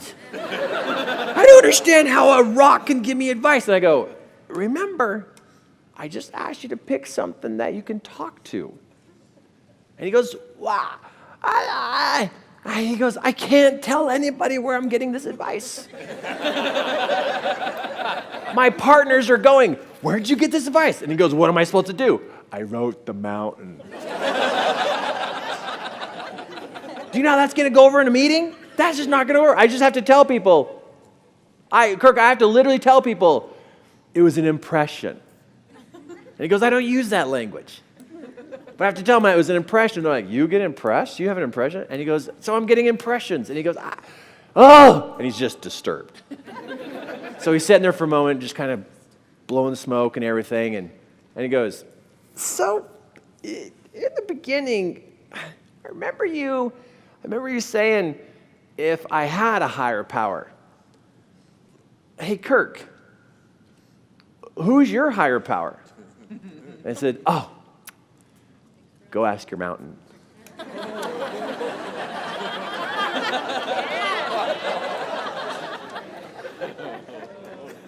Okay.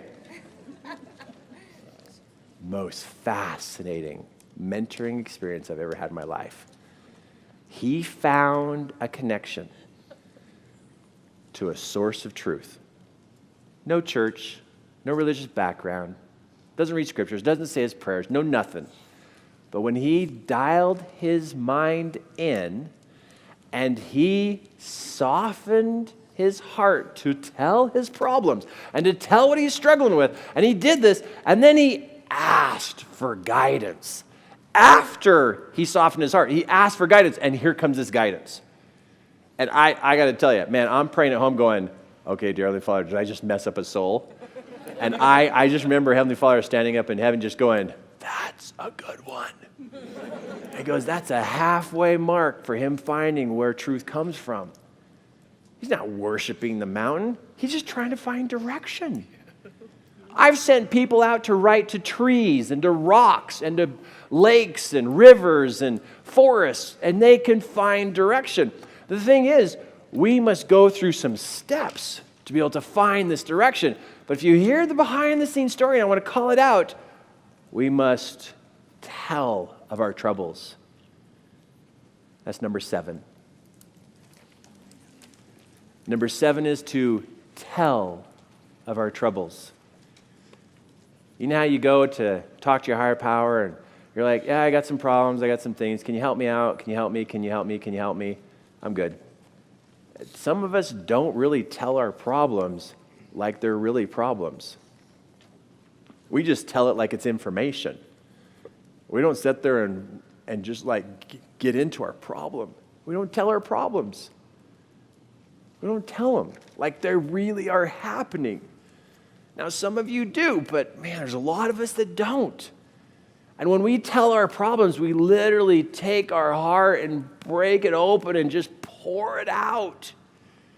That's part of softening our heart, is admitting to our frailties, admitting to our mistakes, admitting that we don't know what to do, admitting we messed up somebody else's life and we made mistakes, and we're pleading for training and teachers to show up in our life. That's part of working our heart, to be open to hear. Wow. What do you think about those 7? Does it make some sense? Yes. Is there any of these 7 you could test and try in the next couple days? Is there any? Yes. Yeah? Okay, just shake the person next to you just a little bit. Just shake them on the arm and just tell them, you're okay. You're okay. You're okay. You're okay. So, in this experience here about what's happening here, I got a demonstration to show you that I think is takes it to another level, but I got a demonstration to show you. And I need 4 volunteers to help me with this demonstration. 4 volunteers. 4 volunteers who will work with me and not damage me. Okay, super important. Don't damage me on this experience. We're going to kind of create it together and do a show and tell about what else the devil's doing to us. And it's really tearing and messing up our heart and makes it tough for us to interpret what's going on in our life. Okay, 4 great souls. And I'm going to have 2 guys and 2 girls. That way we can balance the power here of what's happening. Okay, 3rd row, 2nd lady in, right there. If you would come up, please. Guy right there on the end. Is that a gray shirt? Come on up. Okay, I'm going to reach further out here. Let's go way over there, the guy in the wild circle thing on his shirt. You're right there? No, look down at you. That's on your shirt. Yeah, look at your shirt. That guy right there. Yeah, come on up here. And lady from over here. Lady. And let's go. So from the microphone, 4 down. Right there. Would you come up here? Would you give a big round of applause to all 4 of my volunteers? Okay. Hey, Adam, do you have some ropes for me, please? Some ropes? Okay, promise you're going to be gentle with me. Promise? Promise? Don't hurt me. I'm valuable around here, like really big value. Hold on, I got to just move this out of the way. Just going to scoot this out of the way a little bit. Okay, so I'm going to show you. Go ahead and hand those out. Hand those out to each person. Raise your hand in the room if you have ever heard of the terminology flaxen cord. Have you heard what a flaxen cord is? Okay, so scoot up. We're all friends here. So let me give you an example. My dad raised us with horses. And we'd go on horsebacking trips and, go ride horses and things like that. And sometimes when we would go out into the field to catch the horses would see us and they'd just take off running the other direction. And so my dad would get a big bucket full of grain, kind of like candy to a horse, and he would shake the bucket, and the horse would be like, "Oh, that's candy." And they'd come running over, and my dad would put a piece of the, like on hay bales, that hay bale twine, and he would he'd hold on to one end of it, tie it around his hand, and then he'd wad up the rest of it. And while they're eating out of the bucket, he'd rub their neck, get up to the top of their neck, drop this little tiny soft cord down the other side of their neck. Then he would reach underneath, holding one end of the cord, grab the other end of the cord, and just tug on it. And the horse would feel like, "Oh, he's got me." So the horse would lift his head up and then go, "Oh, you got me." And then finish eating his candy. So he'd eat the rest of it. And so this little tiny cord could trap or catch the horse. Now, if you ever decide to read scripture, which is history about people who are seeking truth. It's history about people who are seeking truth. One of the authors and leaders and spiritual great leaders brought up the term flaxen cord. That this is a cord that is a way to catch or tie up or snare or hold back us as people. Like the devil uses these gentle cords on us to slowly take us into some type of being trapped. And so the devil uses these to kind of sneak them around us like they're ropes to get us tied up and bound up so we can't build and create in our life. So it's another way that he is sneaky about how he gets us. So that's what he does. So what I'm going to show you is a demonstration of how we take on flaxen cords. This is how it happens. From what I understand and that I've seen and personally experienced. So you get to be a minion that works for the devil. Now, the show Despicable Me has changed the minion to a cute little thing. So we'll just call you a devil worker. No, that sounds terrible. We could say you just work for hell. That's terrible too. How do you say this nicely? Demon? No. How about? Yeah, you're a red dot person. Okay, you're a red dot person. That's safe. Red. Okay, so your ropes here on one end has a loop, and you can drop the rest of it. And this one has a loop on it that can be tightened up. Now, who in the room has ever read C.S. Lewis' book called The Screwtape Letters? If you have not read that book, I would suggest getting it. C.S. Lewis gets quoted by many, many, many spiritual leaders because of his understanding about life. C.S. Lewis' book called The Screwtape Letters, just in a short of it, it's a series of letters between one of the devil's generals, and he is training a new devil on how to tempt somebody. And I know those of you who read the book go, but you need to tell them more. No, we're going to keep it simple. And he's just training a new devil on how to tempt somebody. And so you watch this dialogue as this devil's being trained on how to take this guy down. And you're listening and learning like, oh my gosh, that's what they do. This is what they do. But one of the things I found fascinating in his book is that the red dot people it was super important that they did not get caught. And it says in his book that when they get caught, they get punished for getting caught. Man, as soon as I read that, I'm all in and catching them. Does that make sense? Like, I'm going to catch them. I want to catch them wherever they're at. I want to catch them. So when you go to put this on my hand and you go to hold the cord, don't get caught. You want me to feel as though it's not even there. And you'll know when we get to the point of where you need to really hold on the rope. You'll feel that moment. Or we're gonna have a mess on stage. All right? So be ready for that. So when you go to put that loop in, do you have yours? And when you go to put that on, it just drapes.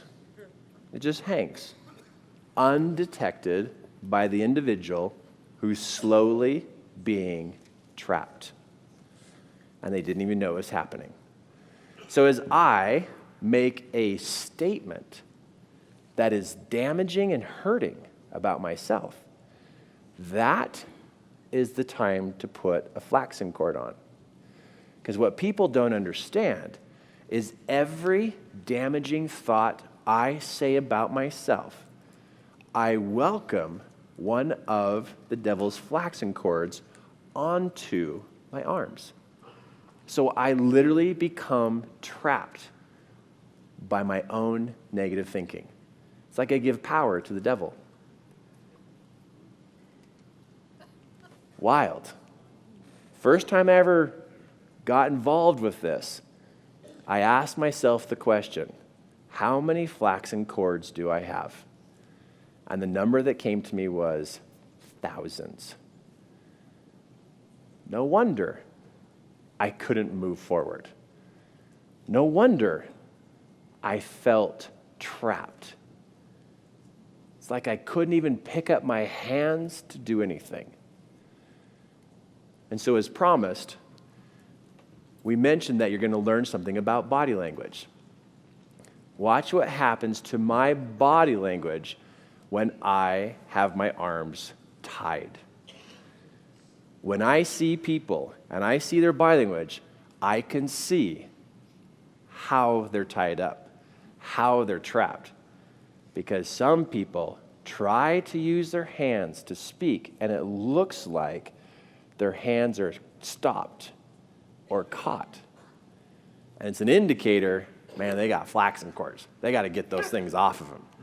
Man, they've been saying too much stuff to them because it looks like they can't move very well compared to what they could do. And we'll show everybody how this works.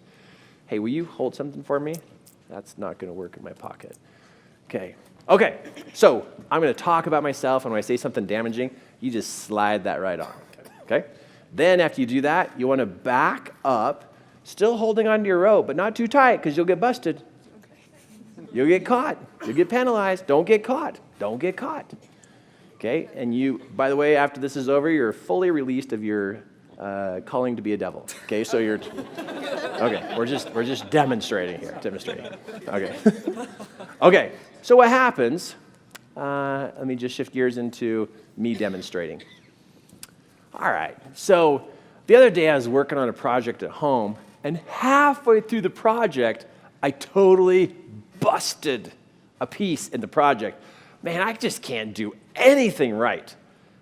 I mean, every time I do something wrong, I'm just stupid. Now, notice,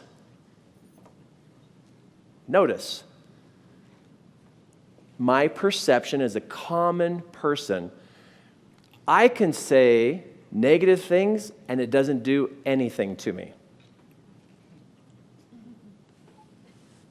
Doesn't do anything. And this is what the common person thinks.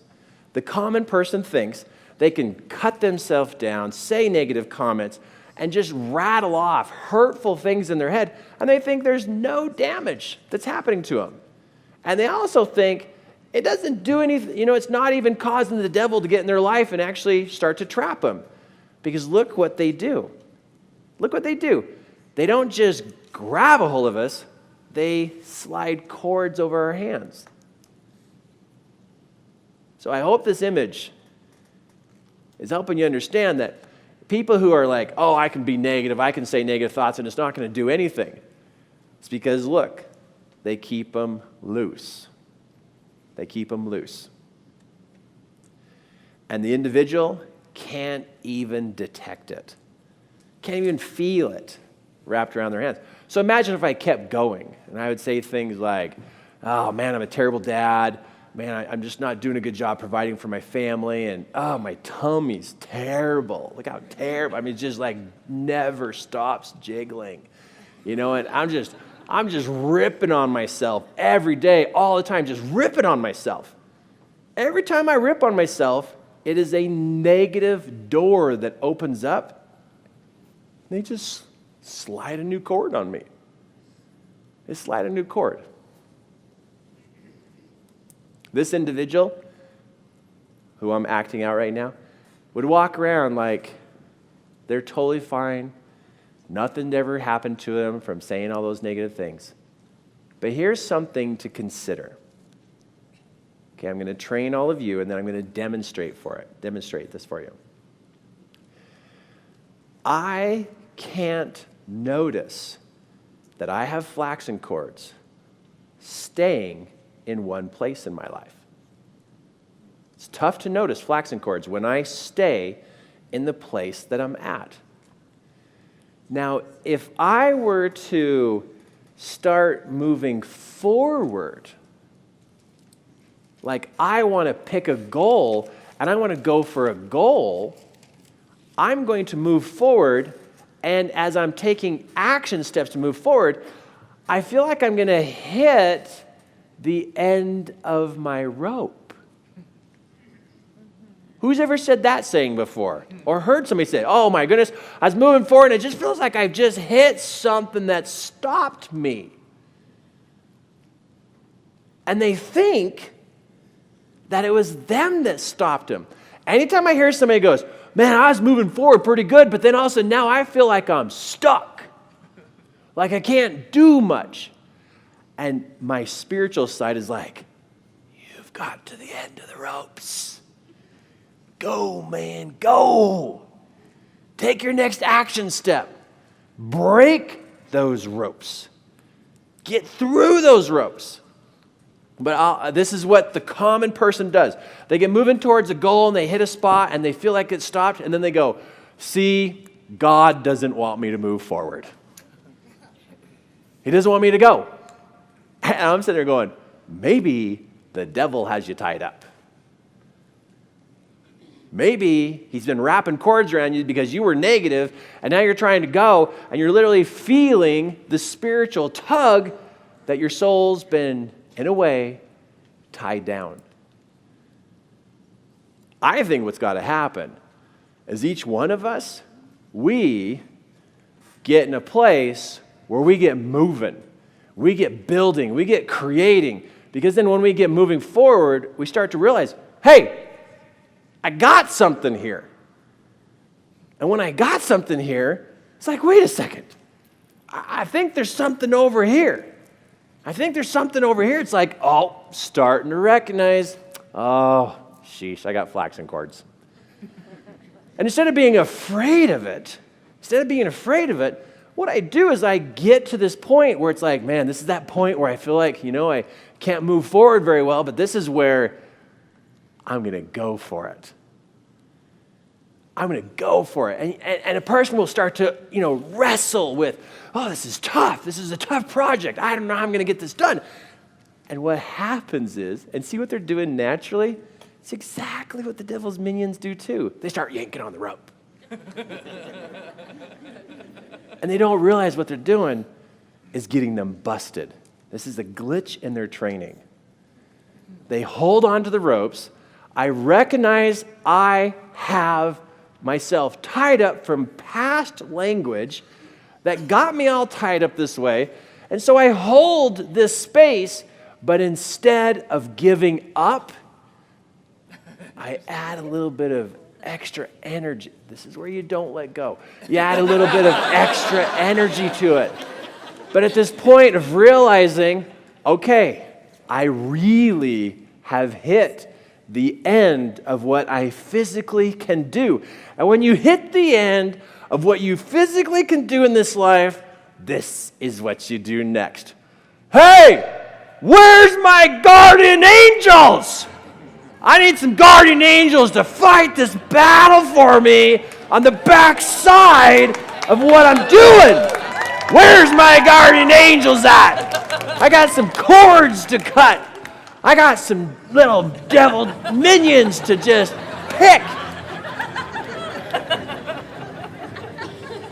And then that limitation, that wall, that spot where I didn't think I could do something, it's like, hold on a second. Oh, my goodness. Something's up. I can move. I can move. Man, I don't know. For some reason, I'm feeling like things are going to turn out good now. Number 8. Know the names of your guardian angels. Know the names. I look at Scripture and history as an index of great people who lived on the planet, who have passed on. And if they're on the other side, and we can call an Irishman, with permission of the heaven structure, an Irishman to help us with taxes, why could I not employ some guardian angels to literally stand with me? Why could I not look through history and look through Scripture and find names of people and go, man, that person's awesome. Man, those people are great. Man, there's a whole army of 2,000. And I just start looking at these people and these leaders and these warriors, and it's like, I wonder if I could actually ask them for help. Boy, that was a prayer that woke me up. Number 1, dear God, can you help me with my flaxen cords? And I remember the answer I got back. What do you want done, Kirk? Well, I want them to show up with swords and cut the ropes and haul these other beings off and just clear the space. I want them just to clear the space. Can you do that? They're on their way. And they show up. And just when I had that feeling that I can't move forward and I have nothing left and there's nothing else I can do, after this experience, it's like all of a sudden I feel like everything's opened up. And in my mind's eye, I was like, Heavenly Father, what happened? It's like we cut cords. You're all tied up. You had thousands of them on you from your past. All these attachments and cords from the way you've been talking about yourself, you were all tied up. So do I have guardians around me? Can you guys sense that I have guardians around me? Can you see guardians? It kind of feels like they have swords. Do they have swords? Okay, cool. I wanted swords. I wanted them to have swords because I wanted them to show up because the good guys always win in heaven. Always win. So number 1, they show up and they cut the cords off. Anytime I feel a wall happening or a perceived wall, maybe it's not a wall, maybe I'm tied up. Maybe I need to call upon my guardians to show up and slice these cords off. Then my next step is, okay, I got to know my guardians. Who are my 10 favorite heroes? Who are my 10 heroes of history and Scripture? Man, I write down their names in my scriptures, and I got my names. So at any time I can go, if they're not too busy, could I have some assistance? I'd like to form my army around me.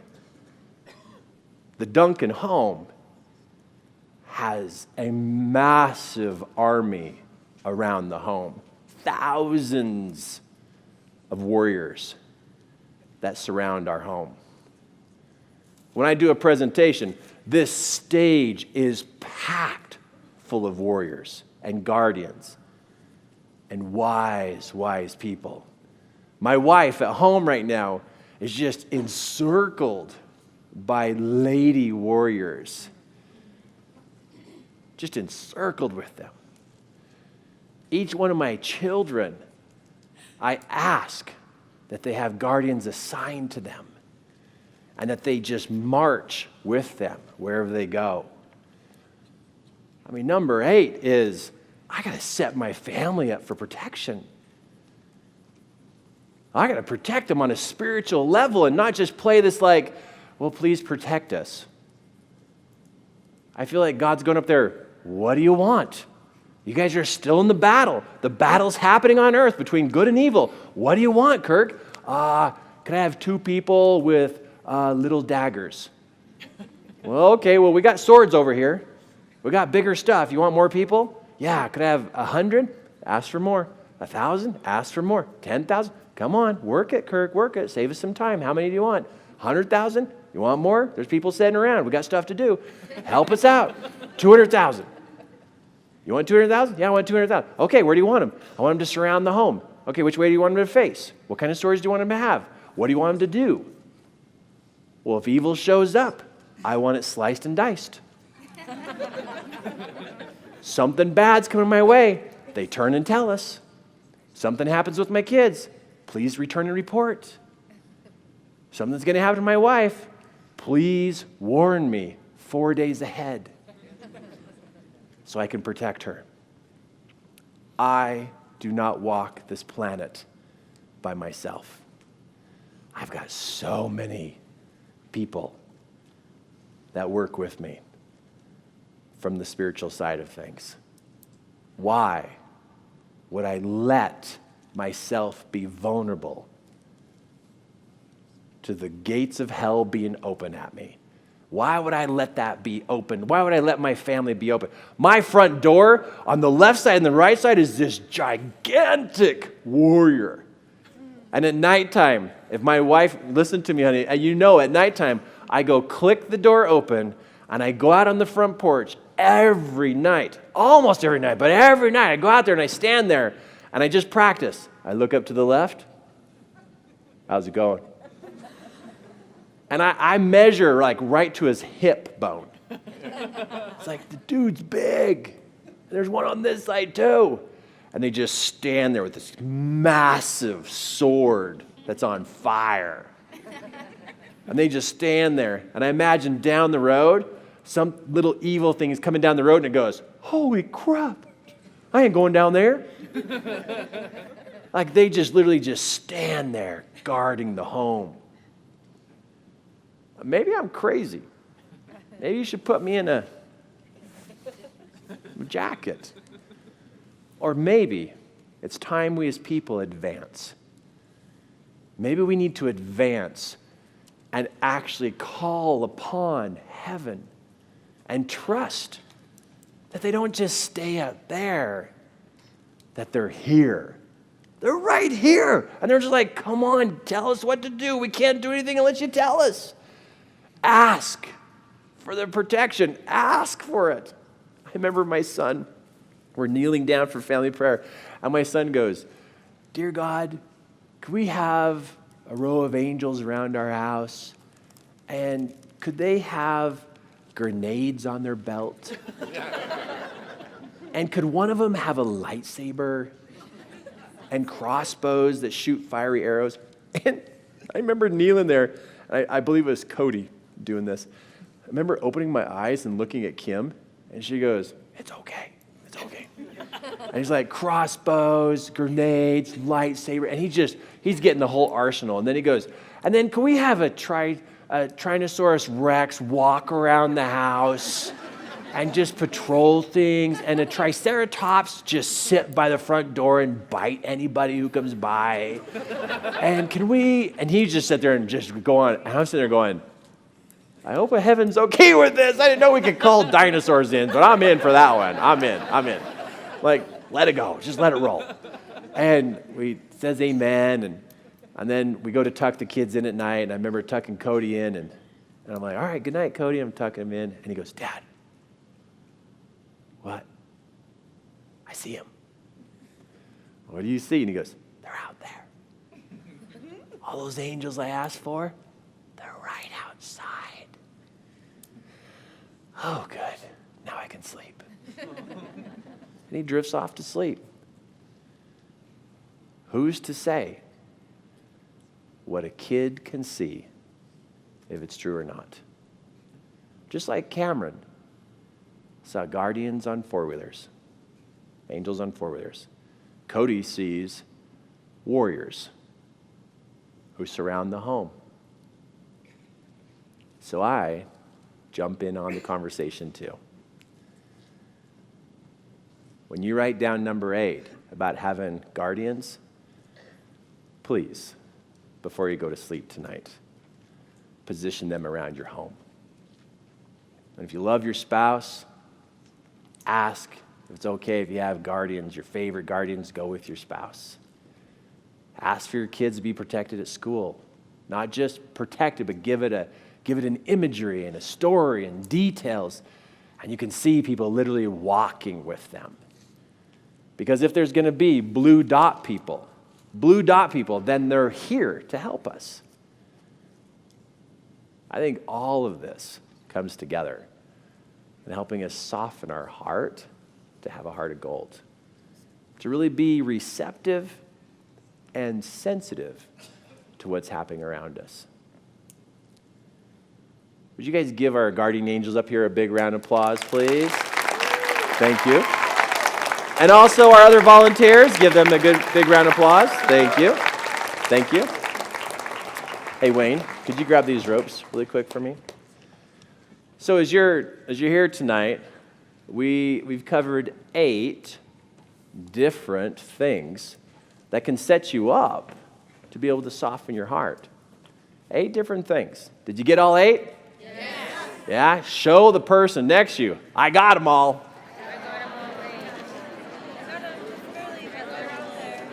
I got them all. Now, trying to do 8 at one time, whoa, that's a lot. But I think there might be one of those that has resonated with you. And that would make sense to me. I think I got to go home and I got to love my tummy more. Maybe not in public, but I'm going to love my tummy.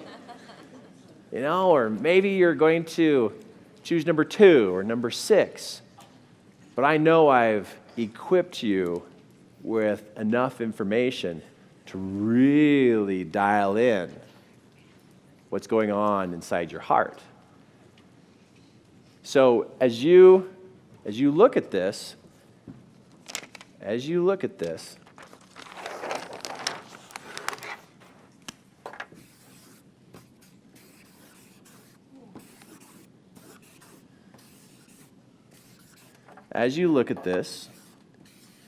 and you have a heart and a mind, as communication is coming into your mind from whatever angle it's coming in, your heart is going to sense who it is you're listening to.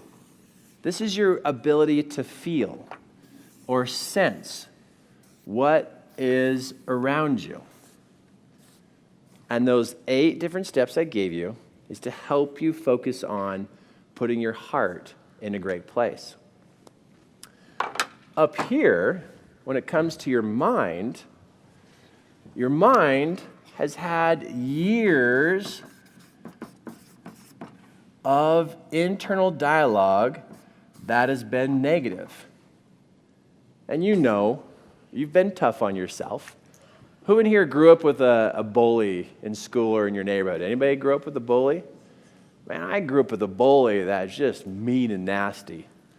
Broke my stuff, stole my bike, broke my pottery thing I made in pottery class. I mean, just bully, just terrible stuff. Just worked the negative stuff on me like crazy. We've had bullies on the outside. We've also had people be mean and say some mean and nasty things to us. And you know how they said it long time ago, but that saying is still rolling around in our head? You know what I'm talking about. It's in there. It's still rolling around.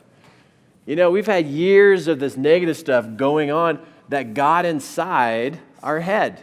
It's literally inside. And these negative things, they can sit there. And they're literally holding up space, which means out here, trying to get some positive to come in. All my negative stuff that was in my head, it's probably been about 14 years ago.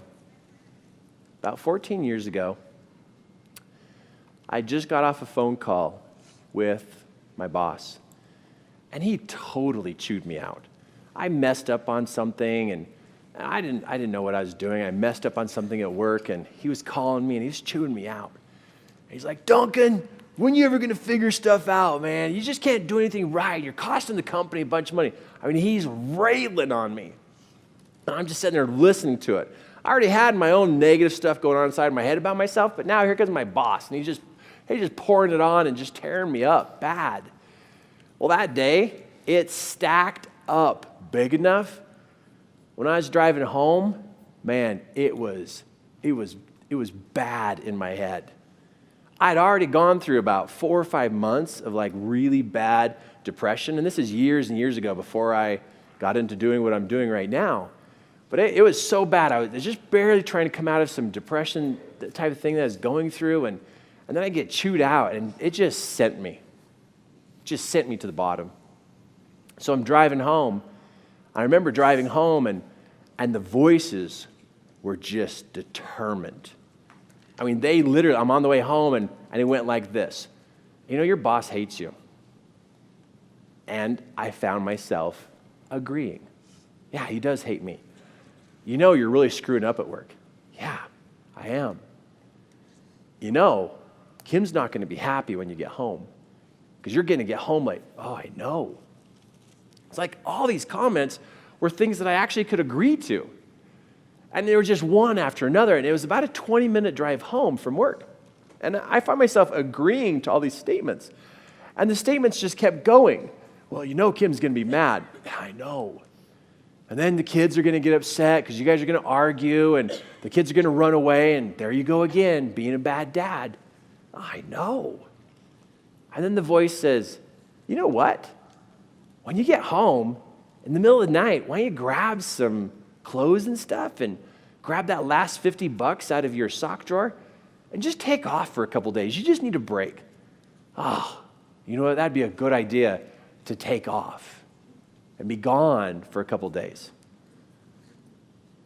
It went quiet for a while, and about 5, 7 minutes later, the voice piped up again and went, you know what? Instead of being gone for a couple days, why don't you just leave? I mean, you know Kim's just going to be better off without you because, I mean, you come home grumpy and she doesn't like it. And, I mean, can you just see how your kids and your wife will be so much happier if you just left home and just went on? You just need to go somewhere. Go up in the mountains and just go camp for a while. God, you know what? That's a really good idea that I should leave for a longer period of time. And I'm agreeing. I mean, all these statements I'm just agreeing to and agreeing to and agreeing to. And I'm agreeing so much that I'm about 10, 12 minutes away from home, and the voice keeps going. And it says, well, you know, if you're going to be gone for a long time, how about you just never come back? Just be done with all of this. Just don't come back. God, that actually feels so much better to think that way, that I don't have to come back to this. Okay, I'm in. I'm just never going to come back. Now I'm about 5, 7 minutes from home. And the voice goes, well, you know, why don't you just be gone?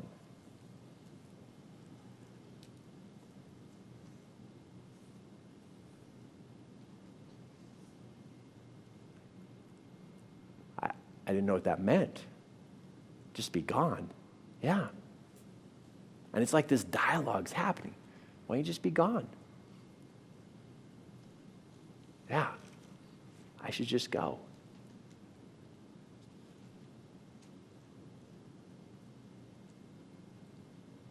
Starting to pull off the exit to go home, and this little voice goes, hey, you know what? You actually could be gone pretty fast. as soon as you get home, this is what you could do. And it's going to make so many people happy that you're gone. Oh my gosh, that makes sense. Oh my gosh, and that's going to feel so much better. That actually makes sense. Okay, so when I get home, I'm going to get that, and I'll just go out in the garage, and then I'll just do this, and then I won't make a mess, and then I'll be gone. I'll just remove me from the equation, and so everybody else can be happy. Oh, that makes sense. I'm pulling off 90th South in Sandy, Utah, to go up to Greenwood Drive to be home in just a matter of minutes, and I followed the voice all the way to the agreeance and I felt okay with taking my life. Like it was okay. I mean, the voice walked me all the way through it. I agreed all the way. It made total sense. It wasn't scary. It wasn't terrible. It was like it was going to solve the problem. But man, it was sneaky. I pull off the exit and I'm like, oh, I got to go home and do this and just be done and just make everybody happy. And then there's all these orange barrels and all this construction, and I'm getting delayed and drive down this one lane and go here. And I found myself like wanting to get home to finish this, to make all this pain and this misery go away. It just sounded like such a good relief. So I'm about ready to pull up to State Street. And it's a red light, and I pull up to State Street, and I have decided what I'm going to do. I've decided I'm done. Sick of my boss, sick of being the problem for everybody else, I'm done. Sitting there at the stoplight, and the red light is just sitting there, red, red, red, red, red. It's not letting me go. I'm sitting there going, this is the longest light ever. I'm sitting there like, come on, turn green, turn green. Family's going to be home pretty soon. I turn green. And it's sitting there just red. And from a different direction, I hear a voice. Totally different voice. Deep voice. Shook my heart. Wasn't just a head voice.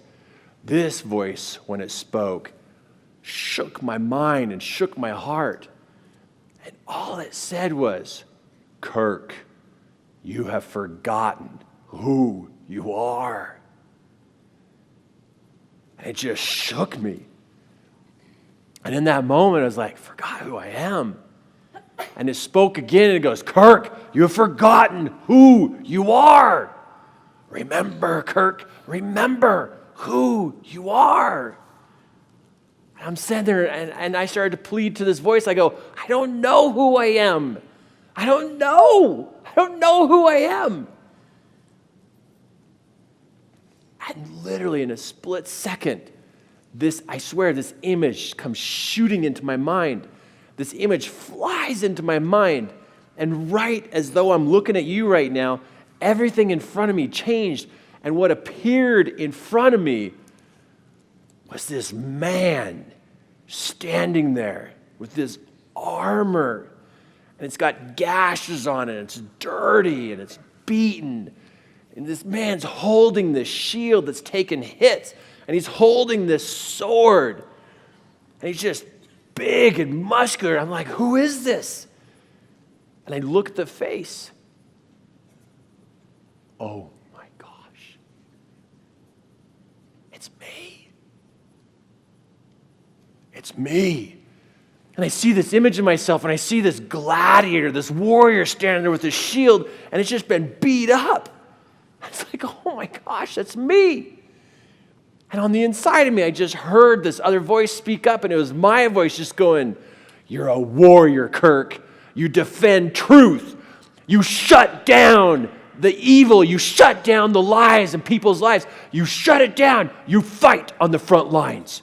You fight on the front lines. You open up your heart and you fight for the people. And I'm sitting there in the light, and these tears are flying through my eyes, and I'm just like starting to bawl, and the light turns green, and people are honking at me. And I got one voice over here that's like, take your life, take your life. I got this voice over here showing me this image, fight for it, fight for it. I'm pulling down the road. I'm 3 blocks away. I come around the corner. My house is the 4th down on the right. I pull into the driveway. And I got this massive war going on for my soul. I pull into the driveway and I'm sitting there and there's the garage. I'm sitting there with a choice. What do I do? What do I do?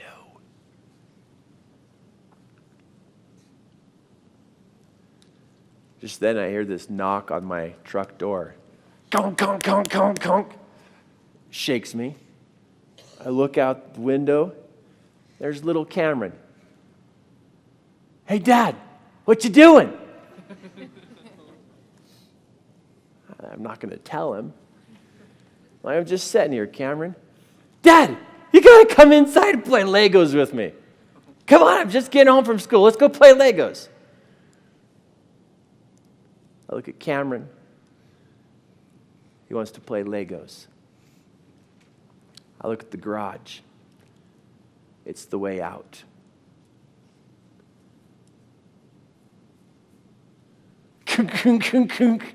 What, Cameron? Dad, come on, come play with me.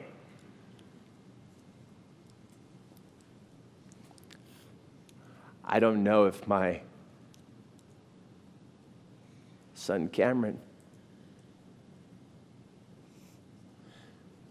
realizes that he saved my life that day. And little did I know that Legos saved my life that day too.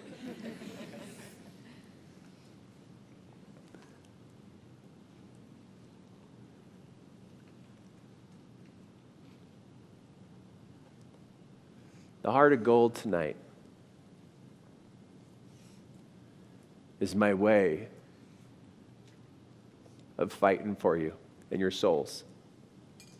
The heart of gold tonight is my way of teaching you about how to protect your heart and not fall into the trickery and the slyness of that evil one.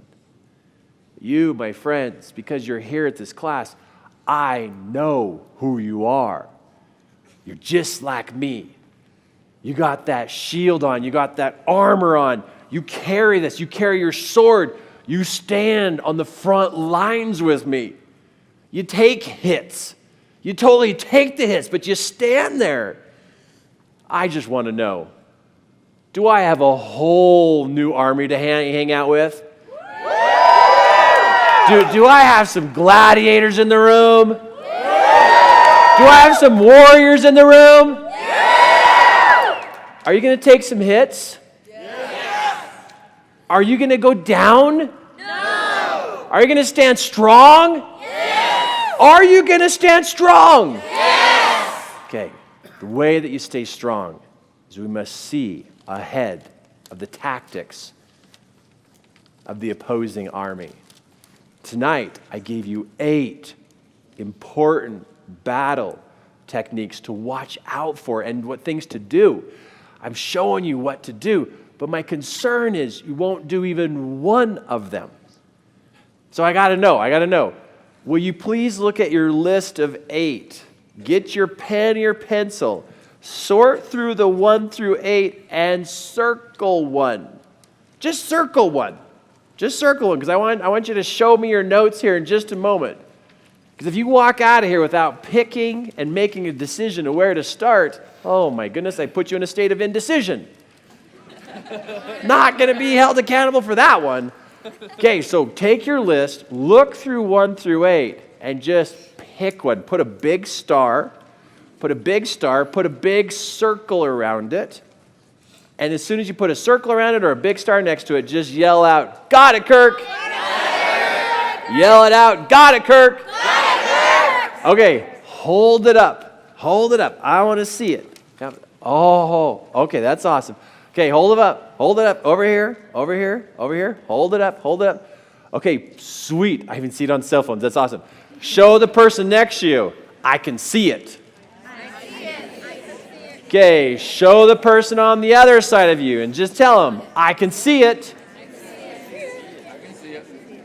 Show the person behind you, hey, look, I can see it.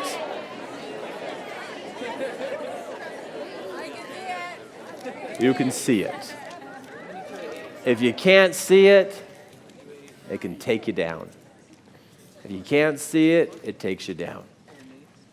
You got 8 on there to protect your heart. You can do some good things with this. And I know that there's many of these that were new for you to hear. Something new for you to hear. And so it's important when you go to sleep tonight that you pick one of these. And I hope before you go to bed, you choose number 8 and surround your home with heroes and guardians as much as possible. I hope that with number 1, 2, and 3, and even number 4, there's a reason that they're at the top of the list. It's what people don't recognize the most. They don't see that. But I don't want one of my friends to go down. I hope we all can stand on the front line and win this war. Because I know we're all on the same team. Now tonight was training on your heart of gold. Tonight's training is on heart of gold. For those of you who want to move to an advanced training, it's called mind of steel. Heart of gold. Tonight we worked this direction to work up to the mind. But we don't have another 2 hours or 3 hours to sit here because some of you got to get home and get ready for tomorrow morning at 9 o'clock. True? Yeah. You got to get home and pick your guardian angels too. So as you look at this piece up here, when it comes to your mind of steel, I got a way to make it super easy for you to be able to focus on protecting your mind and cleaning your mind out. Will you just very politely tap the person on the head next to you and just tell them, you should probably clean some stuff up in there. Yeah, you should probably clean some stuff up in there. Right? So, to protect it and to clean it up. You know, when I went and played Legos with Cameron, I sat there just stewing. I was just stewing about this. I was like, you know what? I'm actually ticked now. I'm actually ticked that the devil got that close to me. Man, I'm ticked. How did he trick me? How did he do this? And it turned something on inside me. My warrior, my defender, my get involved with the battle. And that was like years ago. I got into it. The next couple of weeks, I started studying and reversing backwards of how he got me there. What did he do? How did he sneak that in? And I started reversing and finding all these tactics that he did. It's like, ooh, that makes me mad. Oh, he got in my head. Hold on a second. Is he getting to my kids? Has he gotten into my kids' heads? What about my friends? Maybe he's gotten into your heads. Maybe you got some stuff inside that's just roaming around beating you up. Well, I've got an online program called Mind of Steel Training. And it literally is an online program to be able to teach you and your family how to clear out your mind. It's like cleanup. Seriously, just getting in there and cleaning out all the dangerous, hurtful stuff that could be damaging you. So, in your books, for those of you who are at Mastery Influence, turn to page 113, I think it is. It's in the back of your book. The online program is called Mind of Steel Training. And it is literally designed for the family. Which means online means you can live anywhere in the world and have access to these training principles on how to clean up your mind. Now, you would think that, once you're over 30 years old, you don't have any negative stuff in your mind. Talk to me. You still have stuff happening, right? So this is how it works. There are 4 videos that are 1 hour each. 4 videos that are 1 hour each. Each training segment has a download of worksheets that you can print off for you, for your spouse, for each one of your kids. You can watch it on the computer, hook it up to your TV so you can watch. You can stop, rewind, pause, talk about it. But it's literally how to clean out the negative talk going on inside your mind. It's those internal mind bullies going on. Oh, they cause damage. They cause damage. And so for us, what makes this great is that it's online. You move through the program as fast or slow as you want. You always have access to it. It's perfectly designed to be able to teach teenagers, 12-year-olds, 10-year-olds. The youngest student I've had go through the program is 5. Little 5-year-old sitting there listening, mom and dad's explaining it, doing the diagrams, doing the work each week that within the 4-week program, clean your head out. Totally clean your head out. So bump the person next to you and just tell them, hey, imagine in 4 weeks you're going to be cleaned up. Hey, imagine in 4 weeks you're going to be cleaned up. We as individuals, we wrestle and battle the little voices in our head every single day. And they're in there. And to help us be able to make better decisions, we need to clean house. It's like going into a dirty room and you're trying to function in the dirty room, and it's just like you're kind of tripping over stuff and you can't quite be as efficient. So this Mind of Steel training program has come from my own personal experience of me cleaning up my head, cleaning up my thinker, get it all cleaned out. So I've been working on my heart, and I know how to do that, but man, I need to move upstairs here and clean out what's been happening in my head. Who would agree that you have stuff in your head you wish you didn't hear over and over and over again? Yeah? Yep, we know what we're talking about, right? So here, because you have been here and participated in the program tonight, man, I'm going to make it super, super easy for you to bring this program into your home. Now, if you look at the flyer that's in your book there, you'll see how much the program is. It's in that upwards of $300 to be able to bring this program in. But you ask yourself, what if your kids performed better in school because their head was cleared out? What if your spouse didn't have the same junk going on in their head? I think they'd actually do better. So sometimes a family member who's listening to me right now, maybe they're looking at themselves going, well, I'm okay, but man, I got somebody in my family struggling. Let's get a program that is specifically designed to really clean the mind out and build a mind of steel.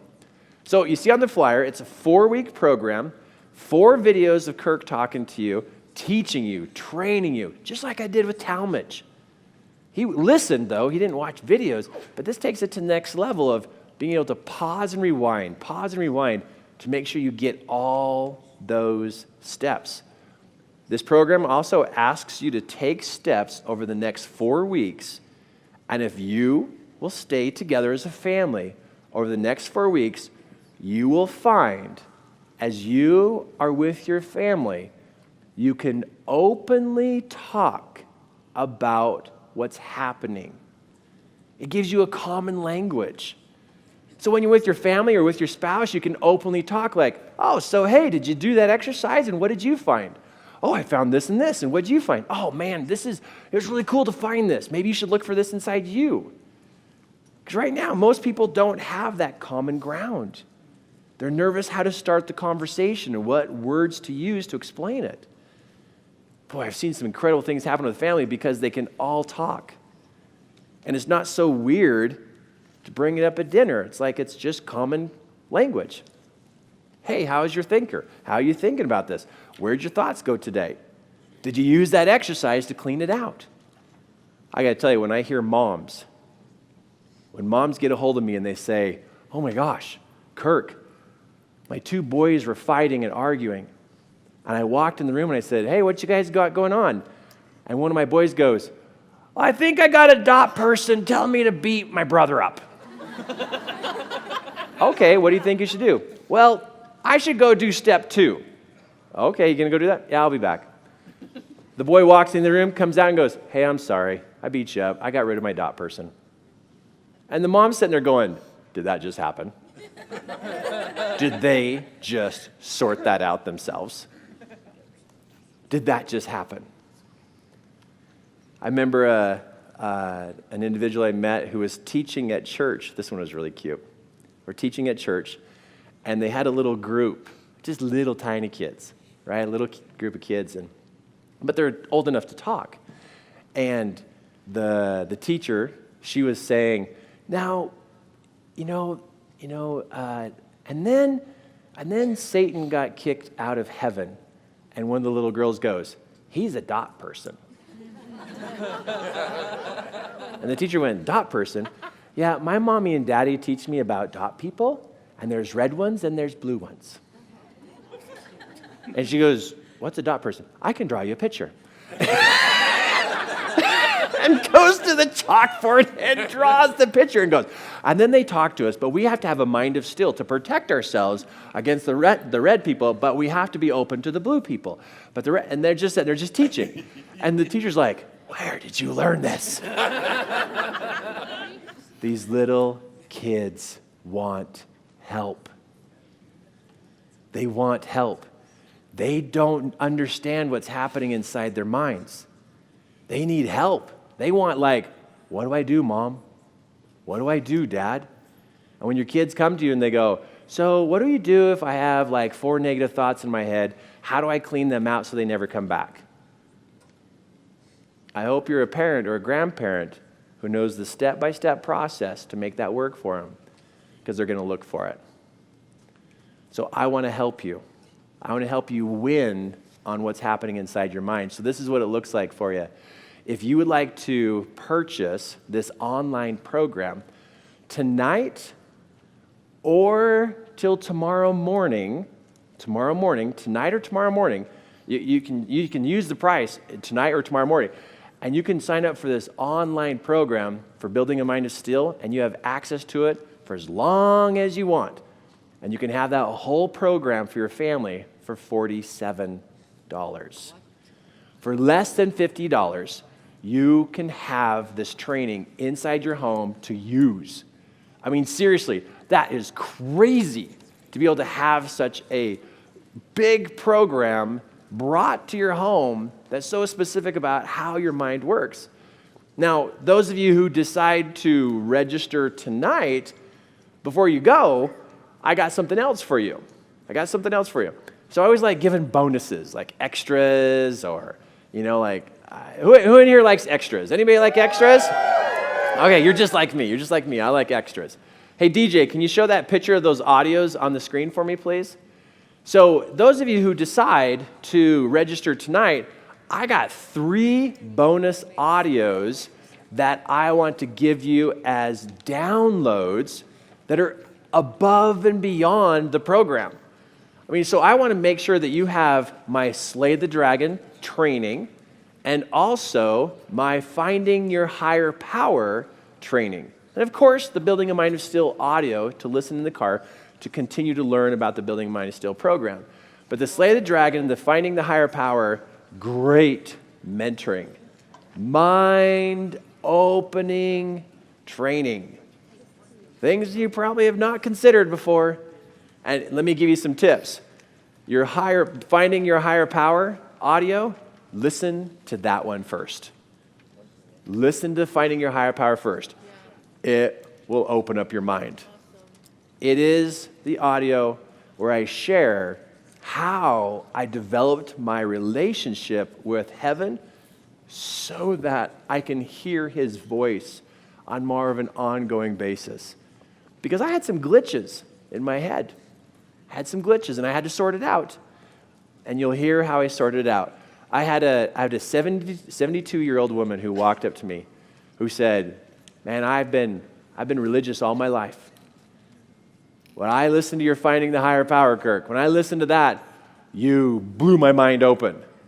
And she goes, the very next day, I could hear him talking to me because I had to change how I was looking at it inside my mind.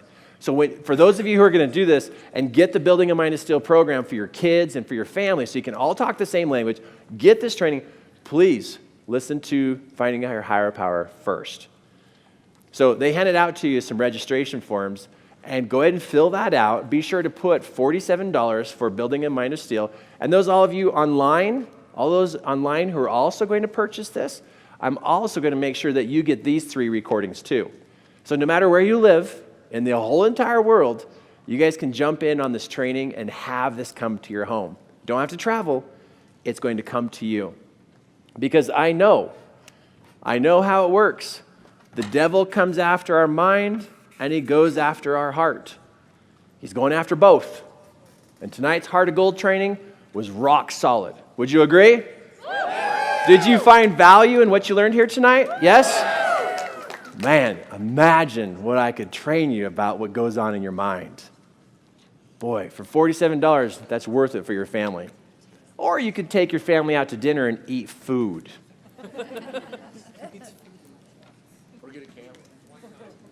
One time. I mean, really. You look at it, how and where people, spend their money, and there are those who know what we need to get ready for. This cute little letter right here. I'm just going to show you these two little letters, and then we'll go. This little letter right here is from Adriana. It's a little handwritten letter, 8 years old. She came to a class I had called a body language show, and we had little people, they could come if they were even little youngsters to it. At the class, she helped me on stage with something, and so I offered her a gift, and she chose, at 8 years old, the Building a Mind of Steel CD. And I asked her, why do you want this CD over other things that I was giving you?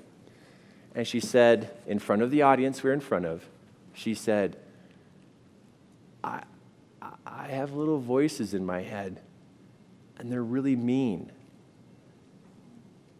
And I don't know what to do with them. And they're always talking, and they're really mean. And they tell me to do mean things. So she got the audio. A couple weeks later, I get this letter in the mail, and I just have to read it to you. Dear Kirk, thank you so much for letting me choose a free CD.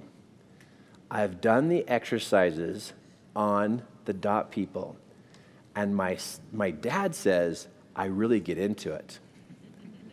And Satan has successfully gone out of my head.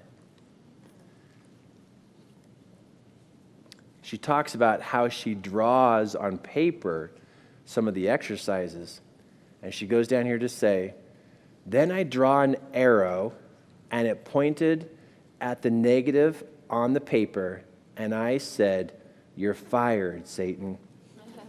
And ever since, now remember, this is an 8-year-old trying to figure out how to explain what's going on. And ever since I did that and the exercises, I haven't had one single solitary negative thought. Once again, thank you so much for helping me, or I might have led a very bad life. From that smart 8-year-old, Adriana. 8 years old, they need help. So if you want to jump in on that offer, I'll also add those 3 audios, and you'll find a common language that'll make a big difference in your family. I appreciate you being here tonight, and I appreciate your interest in having a heart of gold.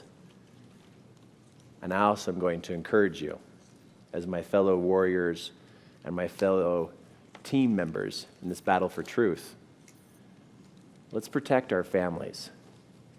More than just trying to make money and pay for groceries, let's teach them how to win in the spiritual level of life. Are you guys in on that?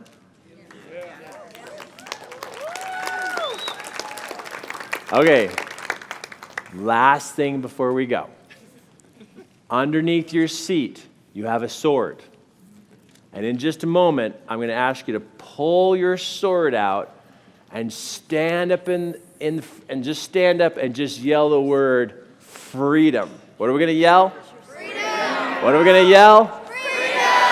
We're going to yell freedom and just yell it as top of your lungs because, I don't know, something about that sound just gets my heart going. Okay, so you got a sword under your seat. You believe me? Yes. Okay, so if you want those 3 audios, be sure you sign up tonight. If you sign up tomorrow, you can still have the program, but not the extra 3 audios. Okay, so let's grab that sword, and then we're going to stand up, yell at the top of our lungs, freedom. And my friends, I know you will stand for freedom. Here we go. Ready, and go! Freedom! I love you guys, and thank you for being here. Love you guys.